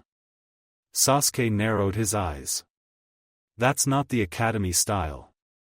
No matter, I'll still beat him. He thought confidently as he leaped forward. As Naruto saw this, knowing he was faster than Sasuke, now with his resistance seals off, stood calmly, preparing to evade when the time comes.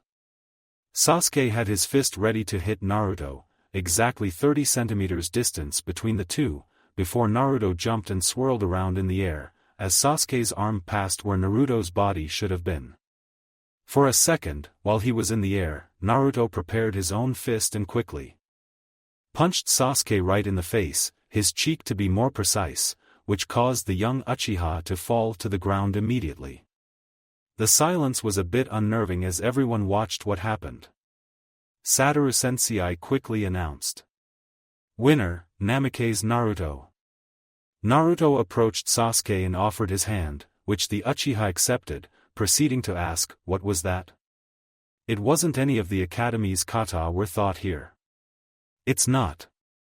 It's a work in progress, for now at least.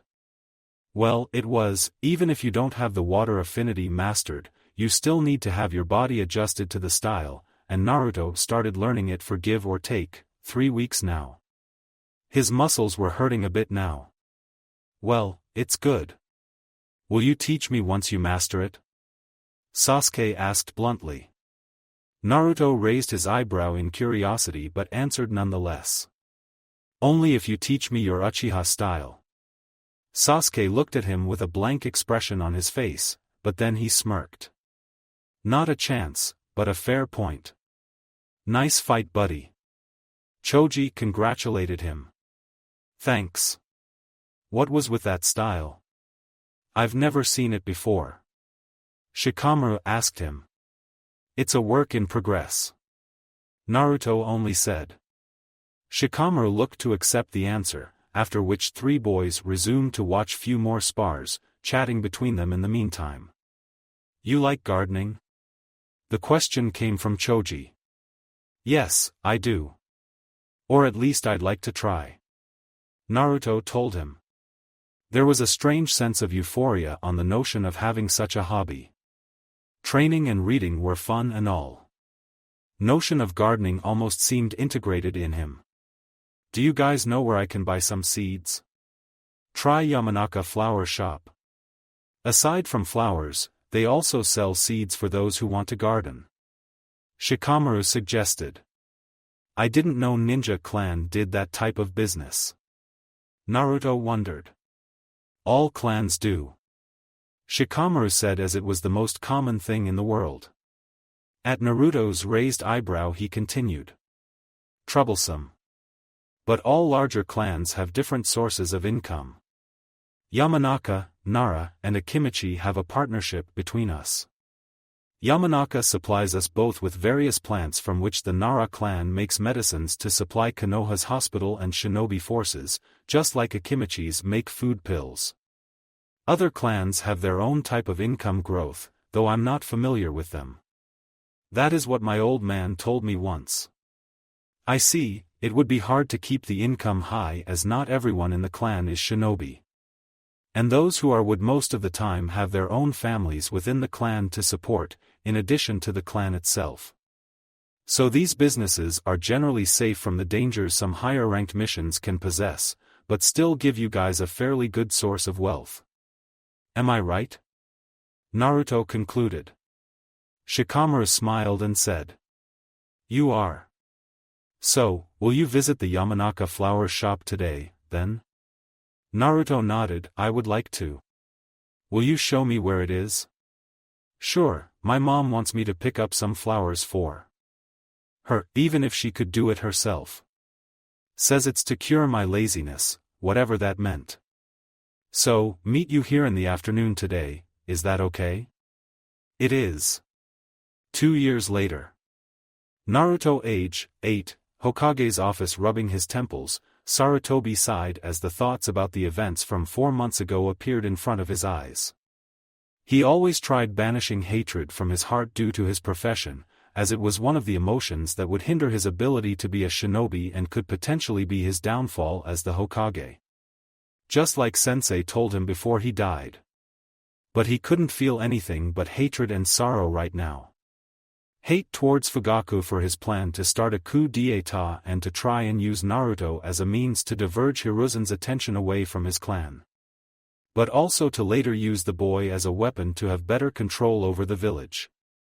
Fugaku was not as honorable a man as he had led everyone else to believe. 2 weeks before Itachi did what he did, there was a break in the security, as the information was leaked to the rest of the village that it was Naruto who killed the 3 academy students who bullied him. The bullying part of the information being omitted from the rumor. While he wanted to simply execute Fugaku for leaking it, as it was he who did it according to Itachi, he couldn't. The Uchiha clan as a whole was far too involved in the coup. Had Danzo not ordered Itachi to eliminate them, a civil war might have broken out in the village anyway. The Uchihas may not have possessed the manpower to overthrow him. Far from it. But it would cause much wider damage, as they could use the civilians to gain wider support. The worst part? Many shinobis came from civilian background originally. Some of them could be swayed. The village was weakened enough from the Kyuubi's attack. More bloodshed was not needed. Ironic. Though, the villagers were a double-edged sword, as many of them held a deep sense of distrust towards the Uchihas as well. It was a gamble that Fugaku was willing to take, but Hiruzen was not. That's where he planned to use Naruto for his vile goal. Danzo was the second person Hiruzen hated. Had he not created the friction with the Uchihas in the first place, none of this would have had to happen. Sarutobi ordered him to disband the route, but he had doubted that his rival would simply do as he had asked. He probably just went further into the underground. Hiruzen would let him continue to defend the Konoha from the dark, mostly because he didn't know what to do with more than 100 highly trained drones. At the very least, he could stop him from recruiting this way. This made him hate the third person most, himself. Had he been the true shinobi as Tobirama Sensei always envisioned him to be, the day Orochimaru escaped, countless problems could have been avoided. Jiraiya would not need to run around the elemental nations, chasing after him, fixing Hiruzen's mistakes. Jiraiya could stay in the village with his godson.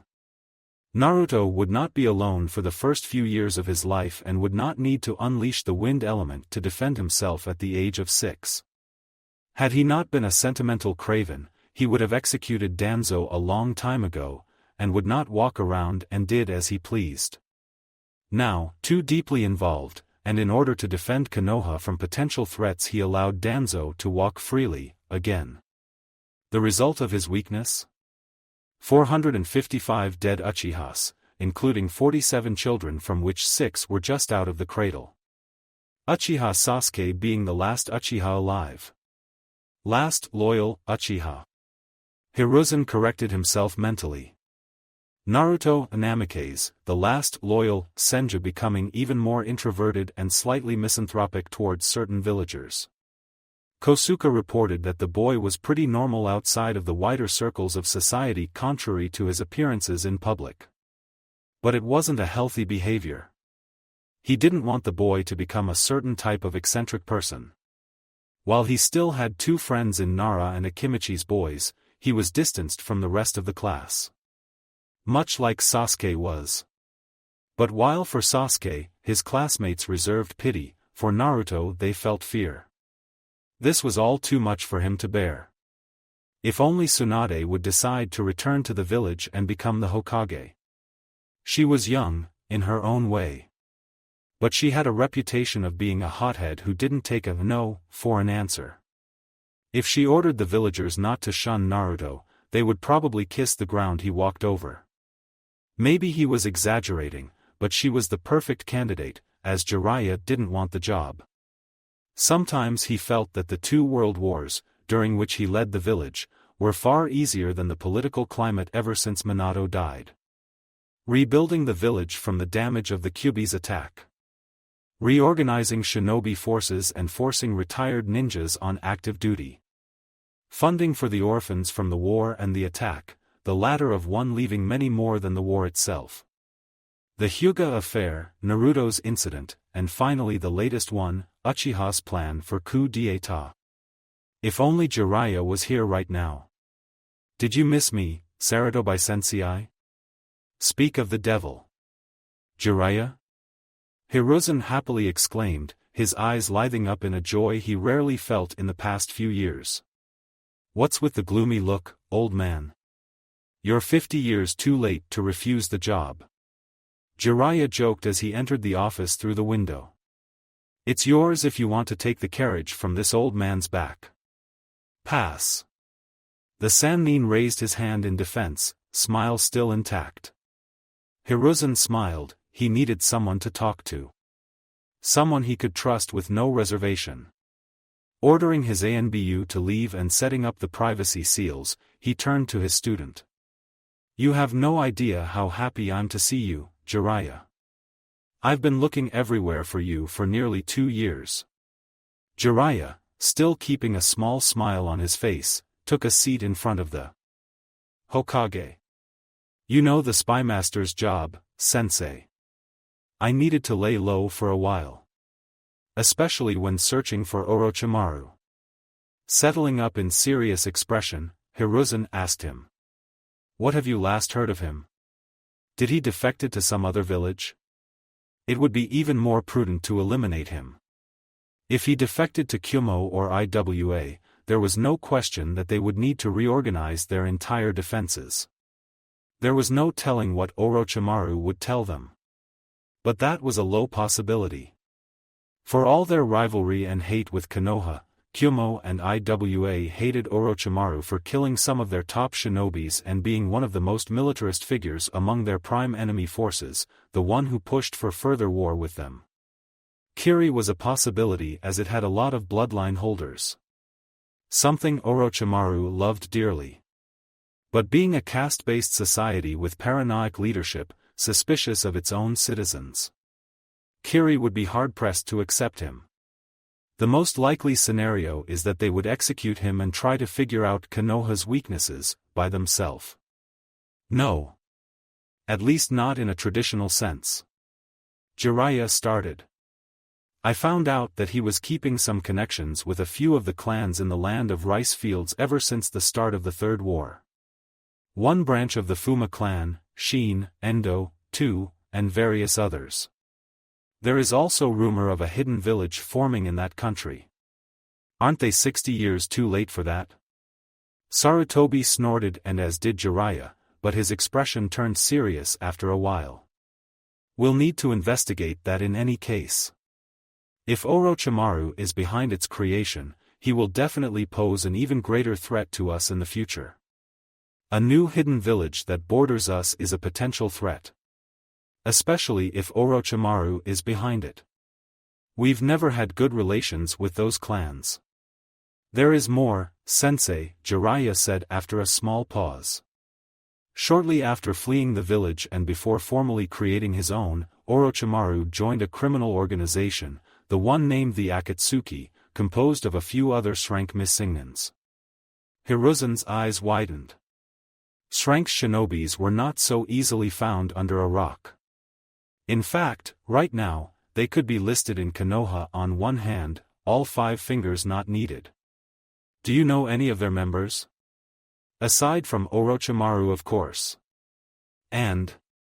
He slowly asked. He himself knew one already. The one who said he would join, Hiruzen remembered. No, but you know one of them. In fact, you placed him in a position to join them, didn't you, Sensei? Jiraiya said, not letting Hiruzen even finish his thoughts. Keeping his straight face, Hiruzen closed his eyes and nodded, muttering. Itachi-kun. Yes. Him. Jiraiya confirmed, nodding as he spoke. You don't know how shocked I was when he sent one of his crows and caught me in that genjutsu of his for a second, Jiraiya said smirking. I must be getting rusty lately. Anyway. After he caught me in his genjutsu, he told me of his mission against his clan. Political climate in the village, prior to the massacre of course. Including the incident about Naruto. Jiraiya glared at Hiruzen after mentioning the name of his godson. Hiruzen simply continued nodding with his eyes closed. I will tell you everything about Naruto-kun, Jiraiya, after you tell me of this Akatsuki organization. Before he left, Itachi told me he will join them, but nothing more. Jiraiya sighed and stood up, approaching the window of the Hokage's office, looking at the village in the distance. In truth, I don't know that much about them. The actual members or goals. Itachi told me he will deliver more information on them after he establishes himself for some time. Smiling at the next thought, Jiraiya continued. But he did tell me just before I arrived here, again via his crows, that Orochimaru tried to take him and his Sharingan. I see that the deluded student of mine failed as in his endeavor, Sarutobi smirked as he spoke. What happened after that? Not much, aside from Orochimaru fleeing. Possibly towards the clans of the land of rice fields. Jiraiya answered. We can safely assume that the Akatsuki and Orochimaru will be at each other's throats for a while. Initially, I wanted to suggest you send a few teams and investigate those clans, but if the rice daimyo has given him asylum and word gets out we're having incursions into a country that is not in any sort of alliance or agreement with the Land of Fire. It could cause an international incident, worse, a new world war. It would be best if I go there and try to investigate it myself. Indeed, Sarutobi said. I know that the Fire Daimyo would support us if it got to that. He always did, ever since he ascended to his position. But I don't want to abuse his fondness of us. If we did send a few platoons, the rice daimyo could call upon other neighboring countries and make it like we're invading them for more land, where we would be drawn to war with other smaller villages. I have no fear that we would beat them, but it could potentially weaken us and give more leverage to either Kyumo or IWA to take the chance and act against us. I don't want another episode of the Hyuga affair. One was more than enough. The last words were spoken by Sarutobi with gritted teeth. After lighting his pipe, inhaling and exhaling some smoke, Sarutobi spoke. Officially. We will do nothing but watch, for now, that is. With all that has happened in the last few years, there is nothing more we can do. You on the other hand should try to find out as much as you can. Jiraiya nodded. I'll keep my eyes open on this small war between the Akatsuki and Orochimaru. If they end up destroying each other in the process, good for us. One of them should be weakened by the end. We could use that. Sarutobi grunted in affirmation. Now, tell me about these incidents with Naruto. Jiraiya said with a serious expression, taking his seat once again. Sarutobi waited for a few moments before replying. Very well. For the duration of the following half hour, Jiraiya listened to everything that Hiruzen has told him. From the first time Naruto had unintentionally used the wind element, to his time at the academy. Listening to Sarutobi speak, Jiraiya had to occasionally frown and sometimes smile after hearing that Minato's boy was a top student, not just in class, but the entire academy. It seems that the talent passed from father to son, each generation of the Senju clan. Jiraiya had no doubts that Kosuke thought him well. It looked as if the eternal genin has finally decided to leave his shell of self-loathing. It especially pleased him when he heard that Naruto was friends with the heirs of Nara and Akimichi clans, even after the truth about the incident was revealed to the public. Shikaku and Choza had good sons to lead their families one day.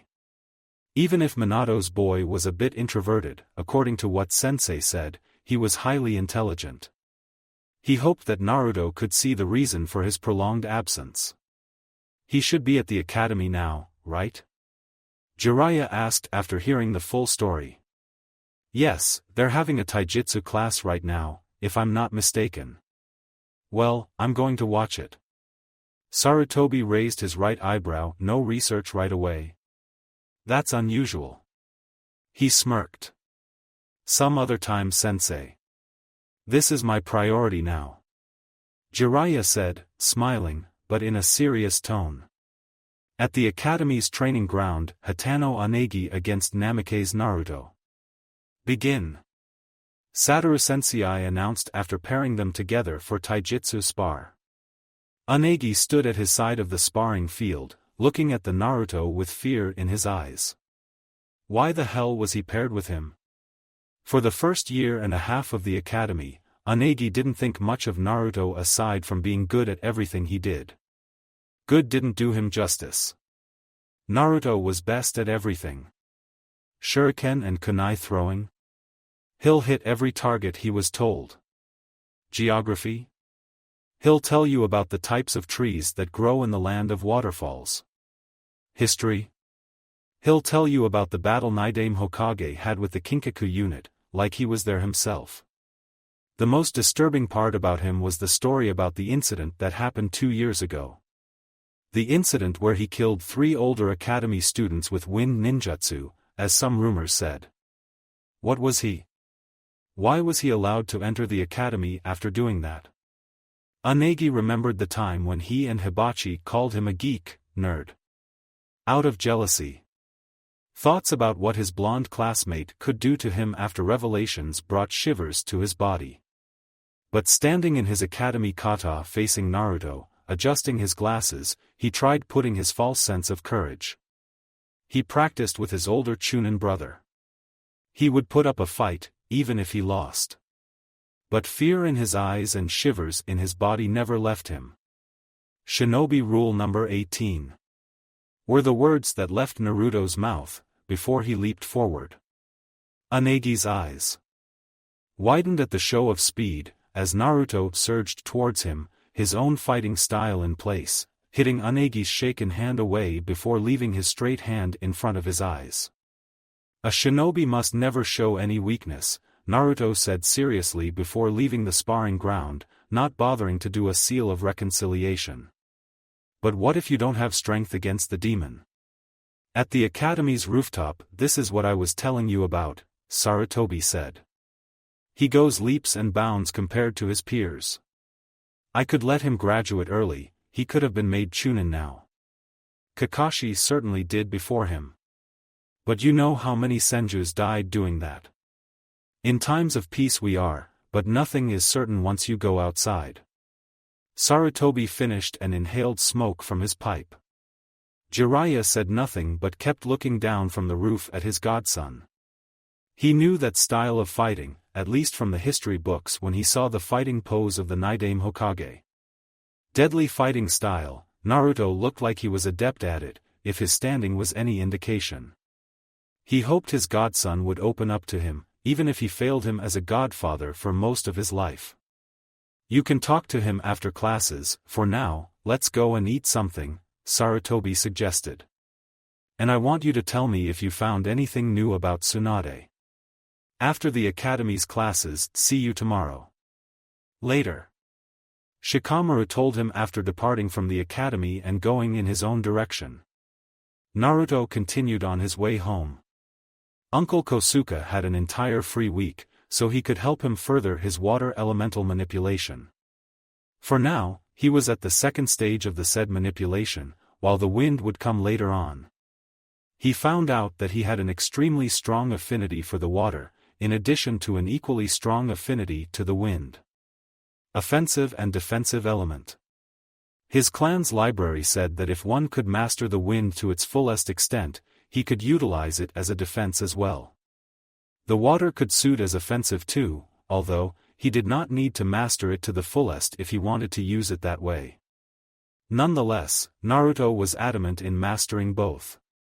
Entering through the backyard door to his home, Naruto found Kosuke, the Sandaime Hokage, and a tall white-haired man talking friendly to each other. He looks kind of familiar. Naruto thought before it clicked him. This was Jiraiya of the Sannin, his father's sensei, and of the finest shinobi that Konoha has ever produced. And his godfather on top of that. Now, what would he look for him after 8 years? He would find out anyway. Uncle Kosuke, old man, Naruto called with a small smile on his face. These people never shunned him either for the fox, or the incident. Uncle Kosuke was not just his trainer, but a family as well. Old man as well. He would occasionally invite him for lunch at his tower when Kosuke was away for a mission.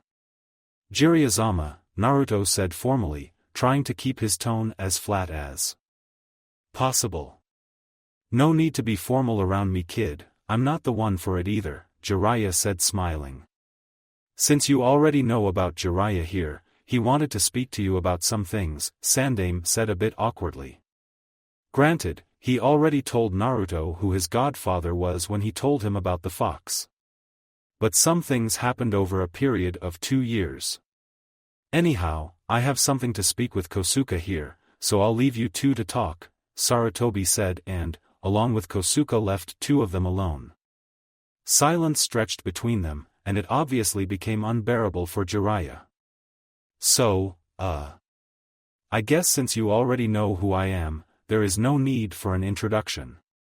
He said sheepishly. Let's go inside, Naruto said, leading Jiraiya to the part of the house that was not covered in seals. As they walked in silence, Jiraiya looked around the house, memories of walking through it with Minato, sometimes, when he was at the village, sleeping here. Minato always invited him in. The man was like a son to him. Hopefully, Naruto would let him into his life as well. After a short walk, they arrived in the living room. Naruto motioned for Jiraiya to sit at the nearby furniture, while he himself sat on another. Silence stretched once again, and Jiraiya decided to break it once it became awkward. So, look, Naruto, I know you're angry with me for not being the... He didn't continue further as Naruto held his little arm up. I'm not angry with you. You're not? No. Well, I was at the beginning, and later when the village found out about the incident. I resented you for a time because if you took me with you, none of it would have happened to me. But, the old man had always told me about your missions and how dangerous it would be for me outside the village. Not to mention your other teammate who is a dangerous enemy. Naruto said. It was true. Old man has told him about Jiraiya's job. As well as the fact that his godfather did take care of him for the first few months of his life, just before Orochimaru went rouge. No, I could have done more. I could have found Tsunade, so at least she could take care of you, but then Orochimaru betrayed us and I had to hunt him down. Naruto cut him off. No need to worry, I'm not the one to wallow in self-pity anyway.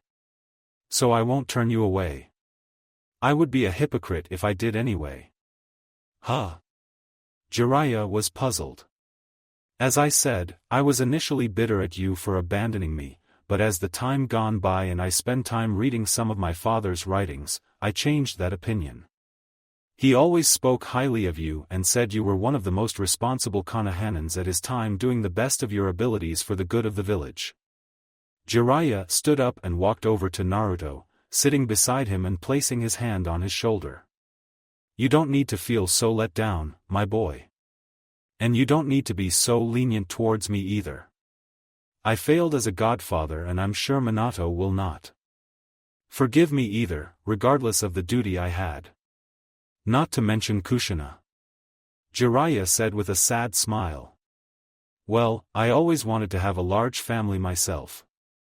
I have a wise and experienced uncle, old man Hokage as a grandfather, and what is another grandfather as well? Even if he's a pervert. Naruto smirked in the end. Wait just a second. How the hell do you know I'm a pervert? I didn't even do my introduction. Jiraiya asked, completely cut off guard. Dad had your pervy books in the library, along with your first one. Which is a good book by the way, if a bit too idealistic and unrealistic in my opinion. Oh, so you read them? Jiraiya exclaimed happily, but then shivered. Wait, you read Makeout Tactics? No. Just a backside and seeing front cover the first time was enough to let me know what it was about. Naruto said smiling. Good, because Kushina would kill me double once I die if you did, Jiraiya exclaimed relieved. So will you stay in the village for now? Naruto asked. It would be good to have more people around him who are not afraid of him or outright hate him. Jiraiya nodded. I sure will. I'd like to get to know you better, Naruto. And I'd like to train you sometimes when I'm in the village. Great. After that, they talked for the next few hours. Jiraiya already knew most of the things about Naruto's private life from Sandaime, but was curious about Naruto's training nonetheless.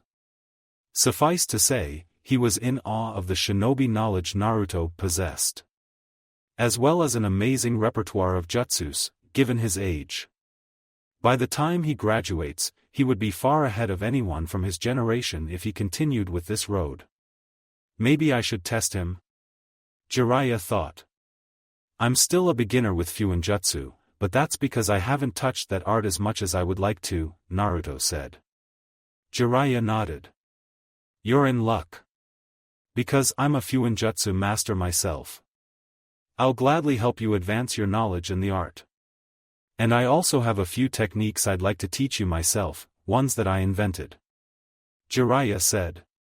Really? Which ones exactly? Naruto asked, being excited at such a notion. You'll find out tomorrow. Jiraiya grinned. Fine. But I was wondering about something. How come you never managed to find my Aunt Tsunade? I thought she would be easier to find than your Rouge teammate. Jiraiya sighed, massaging his temples, after taking off his forehead protector. You can never know with that woman, or what she's up to. I admit I didn't try as hard as I wanted, but I tried nonetheless.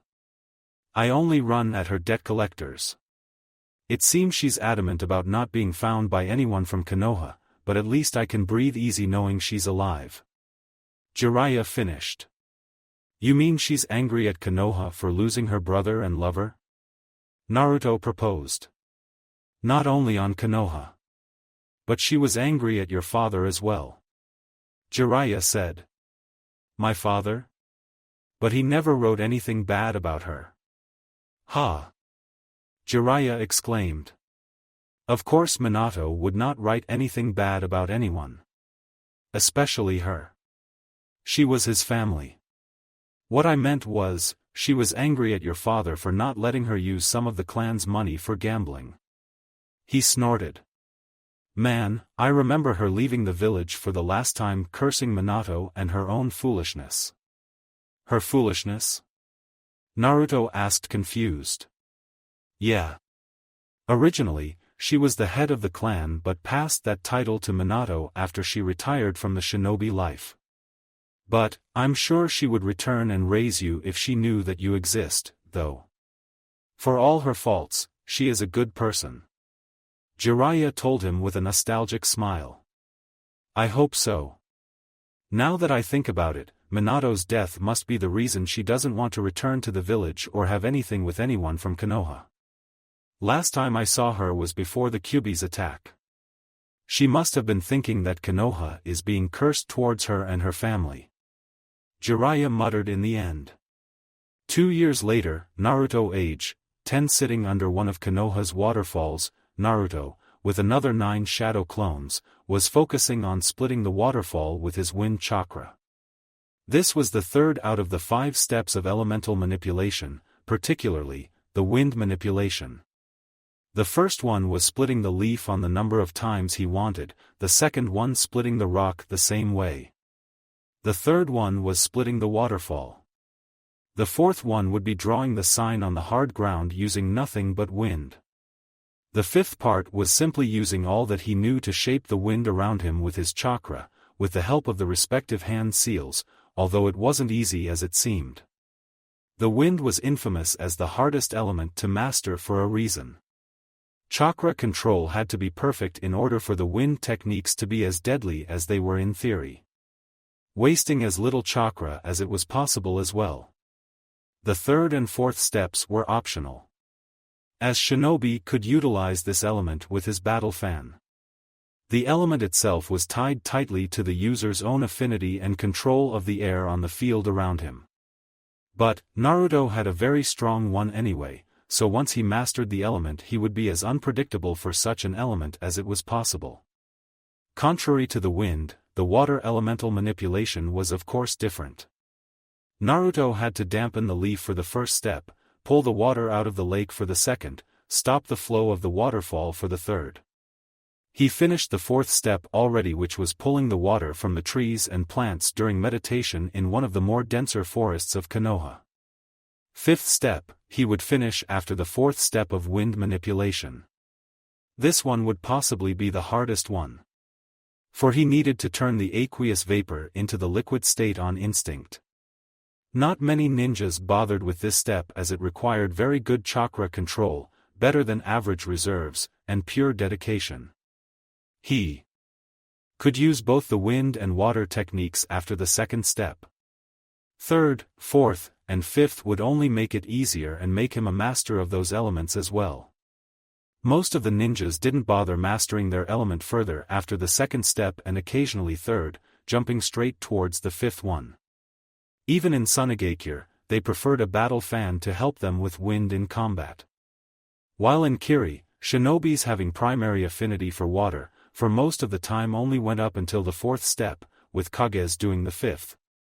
Yet even with the fifth step, Noon has ever got to his great-grandfather's level. Yet. Unlike 2 of Naruto's affinities, the earth element, which could easily help its user in 90% of situations simply due to the fact that it didn't require the user to master various steps which could take years. Larger chakra reserves and better control was needed if one wanted to call himself a master of that element. Iwagakure loved that fact, henceforth they preferred quantity over quality of their forces, unlike Konoha. Although, they did like experimenting with advanced nature transformations. Lighting and fire were different from the other elements. While wind and water required its user to have control of the nature around him in addition to having mastery of his chakra and element within his body, fire and lighting more depended only on its user and his own body and chakra. That would be enough elemental training for today, Naruto-kun. Let us turn to Kenjutsu practice for a while. Kosuke called him out from his elemental training. While not adept at various Kenjutsu styles the Senju clan practiced, Kosuke was quick to correct Naruto's posture whenever he made some visible mistake. He was a master at Konoharyu and its sub-styles, Konoha's most famous Kenjutsu school. For the next half hour, they engaged in the spar, with Kosuke being better than Naruto, but it was expected anyway. Very good, Naruto-kun. Dare I say, you will surpass me in the near future. Kosuke complimented with one of his traditional smiles. Naruto grinned. Can we go for taijutsu next? This was part where Naruto would soon enough surpass Kosuke, mostly due to his speed and youth. Still, Kosuke was no pushover at his old age. That would go on for the next few hours before the evening, with Naruto and Kosuke sparring in various shinobi arts, like every other day. As he had tomorrow day free from the academy, Naruto would spend time in his clan's secret library reading whatever came to his hand. Bidding goodbye to Kosuke, Naruto went on his way towards his home. For the past 4 years, ever since he found the room, Naruto was influenced by the writings of his ancestors, but most of all, his great-grandfather, Senju Tobirama. Despite his pragmatic nature, which he claimed to have possessed, and as history books have described him, Tobirama was very antagonistic and biased in his view towards the certain villages, particularly Kumo and Iwa. It was funny to Naruto because those two fought against Konoha in every war, with the former one influencing Nide more than anything, with particular theft that would later help the formation of Kumogakure, and 2 brothers who were responsible for it. As he sat in the library, he took a book titled History of the Sage's Blood and Divergence from its main lines, written by none other than Senju Tobirama. Naruto read the first 7 chapters already. They describe the history and formation of both the Senju and the Uchiha clans, their diplomatic relations with their various customers, to their influence on the development of the shinobi world and other clans, but from Tobirama's point of view. The book was written from the time of the ending of the Warring States period to the time when he became the Second Hokage. The 2 clans apparently descended from the 2 brothers who were sons of the legendary Sage of 6 Paths. His name was nowhere mentioned, but the name of one of his sons was Azura. 2. Tobirama reasoned that the name of the sage was lost due to the destruction of certain documents and papers, similarly to the name of the Uchiha clan's progenitor. To fill the gap between the information that was not available, Tobirama would present some of his own theories regarding their origins. But aside from the Senju and the Uchihas, there were offshoots of both clans, with one of them claiming to possess the blood of both, the Hagoromo clan. Naruto started reading the chapter that described that clan. The Hagoromo clan is an offshoot of the Senju clan, or rather one particular Senju man and woman claiming to be part of the Uchiha clan, although there was no evidence to support this claim, aside from the commonly known Hagoromo legend, one where their founder, Senju Hagoromo and woman of the Uchiha clan fell in love and produced 7 children together. I'm not someone to believe that every black-haired and black-eyed woman with a slightly bigger ego than usual, is a member of the Uchiha clan. That, however, did not stop the Uchihas from allying with them. From the clan's genealogy that was looted, after the attack I led on them, no evidence was found about intermarriage with either the Uchihas or Hyugas. But there were few shreds of evidence that I found among them that suggest they may have connections to both of those other clans in a rather unorthodox way. Naruto continued reading through the next few pages which described their daily life, founding date, their fighting style, techniques, and political alliances with mission records that were looted from them by Tobirama Senju, shortly before the formation of Konoha. Naruto looked up towards one of the bookshelves with various wooden scrolls, that had the Hagoromo clan's symbol with the name under it. Records of their missions and other stuff must be there. Naruto remembered. He knew about it already but didn't divulge further until now. He continued reading the rest of their history and battles with Senjus. Reading it, he found out they killed many of his clansmen as they were allied with the Uchihas during the Warring States period. 3. Part that piqued his interest particularly was Tobirama's own theory about their origin from gathered pieces of information after their destruction. A few following sections and paragraphs said, many clans possess the bloodlust, or at least claim they do, but many of them use it simply in the thrill of battle, usually conducted with their techniques and styles. Hagoromo clan does that too, but on a far wider and far more savage scale than the others. But even with that, there aren't many clans who do that. Although one other clan comes to mind in particular. The Kaguya clan. It is no secret that for all their conservative attitude, the thrill of taboo cannot escape even the Hyuga clan. So it is not surprising when a woman of the Hyuga clan decided to impregnate herself with a bad boy, Uchiha.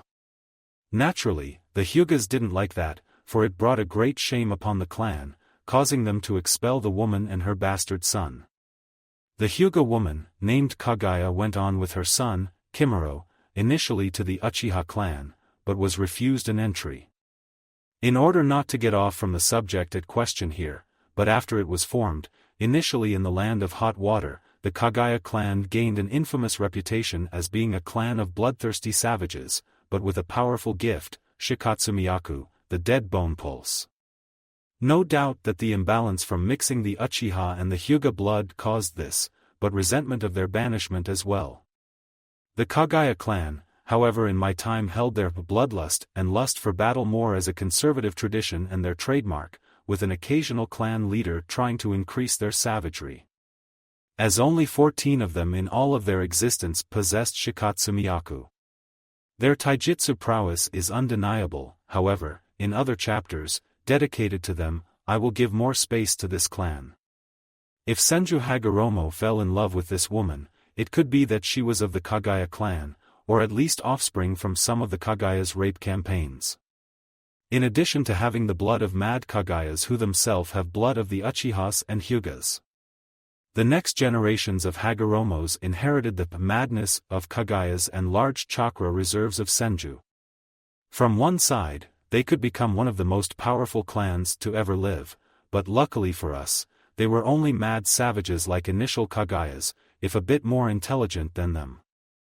The main evidence to support this claim lays from the fact that the first matriarch of the clan had 2 marks on her forehead, as their revered illustration I found suggests. In no other clan can this be found, but that of the Kaguya. Imbalance by mixing the Uchiha and Hyuga blood created the Kaguyas. Now, a new imbalance by mixing this fusion with Senjus created further imbalance, resulting in the Hagoromo clan. Case closed.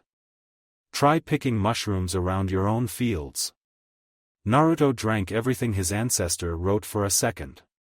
It made sense, in a certain sort of way. As the first bloodlines were unbalanced initially, thus resulting in bloodline clans having to only marry among themselves to balance it out and keep it to themselves. It wouldn't be that different for the same thing to happen with more powerful and more mythological clans. Still, unlike those other clans, it seems that Senjus don't generally need to marry in clan only, but do need to be careful with whom they marry. Every man must have his own forbidden fruit to avoid, it seems. Try picking mushrooms around your own fields. Naruto had to laugh at his ancestors' advice. It wouldn't be possible now to do that. Would it? But his clan didn't need to resort to incest to keep their blood pure in the first place. Hashirama's and Tobirama's mother was not from the Senju clan, yet 2 of them were hailed as the strongest Senjus to have ever lived, and one of the strongest shinobis to ever exist. Downfall of the Hagoromo clan. Hashirama's dream of creating a peaceful environment where children of all clans within the Land of Fire, and beyond, as he likes to point out every single day, could grow up to actually become adults was coming to fruition. While it was only a matter of time before the Uchiha surrender, the Hagoromos still stood loyal to Madara in opposing Senjus, more than Madara's own clansmen did. If Hashirama actually wants his dream to come to realization, he should know that it cannot be realized with Hagoromos walking around. Even surrendered Uchihas know that. As he is my brother, I know Hashirama better than anyone, no matter how many times he claims it is Madara who knows him best. Because I know him, I knew he would try to bring Hagoromos to the fold eventually. But will the village and society work after that? The answer is, no. The Senjus are not the only ones who are at war with Hagoromos. While they are allied with the Uchihas, it is only for the purpose of defeating us, Senjus. The entire Land of Fire knows about the raids Hagoromos have committed upon the clans of Yamanaka, Nara, Akimichi. Does Hashirama think those clans will be willing to join the village if it means living next to them? I had a problem with coming to the reality I'll live next to the Uchihas. And we fought them since the dawn of days. The Hagoromo clan had to fall before the actual talks about creating the village came to the wider masses. The attack on Hagoromos was the first joint mission of the future village. Hashirama can think of this as a prototype. Allying with the Yamanakas, Naras and Akimichis brought downfall on the Hagoromo clan. During the battle, I sensed all of the ones we knew of within the compound. With my sensory skills, I tried to pinpoint if any of them were outside of the compound during the attack. And there were approximately 28 of them. None was spared in the following campaigns. The next few pages describe the battle with the clan itself. Tobirama Senju led it, with clan heads of Yamanakas, Naras, and Akimichis acting as support, supplanting the assault with their own clansmen. Planning the attack and the subsequent execution. Everything went flawless, which made his great-grandfather even more famous through the elemental nations. But it also helped the creation of the village, as 3 clans that helped Senjus accepted the invitation to join eventually. But before that came to be, first, Madara had to be dealt with. For that reason, I can safely assume that the clan was completely eradicated during the attack and following campaigns with no survivors. I took their scrolls, records, and letters for further investigation. The most disturbing documents this clan had possessed was the idea and wish to have the ability to revive the dead. While no actual technique to do so has been found in their compound, theories and ideas to actually create it are there, and very close to accomplishing it. But I have to give credit where it's due. Had they actually created it, they would possibly be unstoppable. Still, it doesn't mean that I won't try to finish it. If Madara does decide to go rogue on the village eventually, it seems Azuna will have to beat it out of him. 4 Hunternins will be needed once the village is formed. Hunting the remaining Hagoromos made sure of that. It is almost certain that there will be rouges in the new system. But I will prevent the rise of renegades like Hagoromos were. Fighting with this clan solidified my belief that shinobi need to set aside their emotions within their profession and to control them outside of it. Naruto closed the book and looked at the dark ceiling of the secret library. He knew that the times of warring states were brutal, but he never thought his family was capable of exterminating another clan like they did to Hagoromos. He didn't feel any shame, instead it was satisfaction and pride. Standing up, taking the lamp with him, he walked over to the jutsu sections of the room. By his estimates and with the help of shadow clones, he would master all 5 steps of elemental manipulation for both his primary elements by the time he graduated from the academy, in 2 years. After that, he would focus more on Fuinjutsu and spacetime ninjutsu. He would continue improving his Bukijutsu skills. He could be considered far better than average in those skills than your everyday ninja, but he should never stop training, same with taijutsu. Although he would need to constantly train all three things: mind, body, technique, genjutsu, he would probably never be able to master to its full potential, which would include lower-ranked ones. The Kyuubi's chakra constantly expanded his already large reserves. For him to be able to use genjutsu normally like everyone else, he would need to find a way to either completely synchronize his chakra with that of the Kyuubi or to separate it, which would include reinforcing the seal. Well, the second option is out of the question, as he was glad to have his reserves expanded, while the first one could cause potential damage to his mind with the influence of the Kyuubi. Jiraiya had told him that Jinchurikis could accomplish good chakra control even with the amount they had thanks to their Biju. But for some reason, it was different in his case. It was either due to the seal that he had been draining the Kyuubi's chakra and expanding his chakra coils, or the sly fox was just being an asshole and wanted to mess with him. In the long run, this wasn't as bad as it seemed at first. While he couldn't use every genjutsu that he got his hands on, only rank and higher for him. Well, he could already use some of those, as they weren't hard to master once you got the theory right. The Bringer of Darkness technique and the Temple of Nirvana technique he had already learned. Those were probably the strongest genjutsus outside of those of the Uchiha and Kurama clans. Those under rank were not important, but it was a slight punch on his pride that he couldn't use them. Fuinjutsu was an interesting topic for many reasons. After the creation of the village, Senju Tobirama had created a seal he marked on his heart, which would in turn, in conjunction with his own chakra, protect his entire body with a layer of chakra that would prevent the Sharingan user from seeing the way chakra was molded in the user's body, thus being unable to copy the techniques the seal user would do. While the Byakugan user couldn't see chakra points. Later only remained a theory. As a proud clan, the Hyugas would never admit deficiency of their eyes, especially during the early days of the village. 5. Ability to revive the dead. Naruto remembered that section from the book. If Hagoromo's had manuscripts to create that jutsu, or at least its prototype, no doubt Tobirama finished it, just as he said he would. If his jab at reviving the deceased brother of Madara Uchiha was any indication. Even if he didn't know every jutsu or information from this room, Naruto did inspect all the bookcases in detail. But aside from few mentions here and there was nothing about this Edo Tensei. The Nidaime either hid it well, or never actually created it, aside from that one jab at Madara. Maybe it is better that way. Thank you for watching. I hope you enjoyed it. Make sure to like and subscribe, and don't forget to share this video with your friends. Guys, make sure to help the author by visiting the link in the description. This is Fox Sage, and I'm signing off.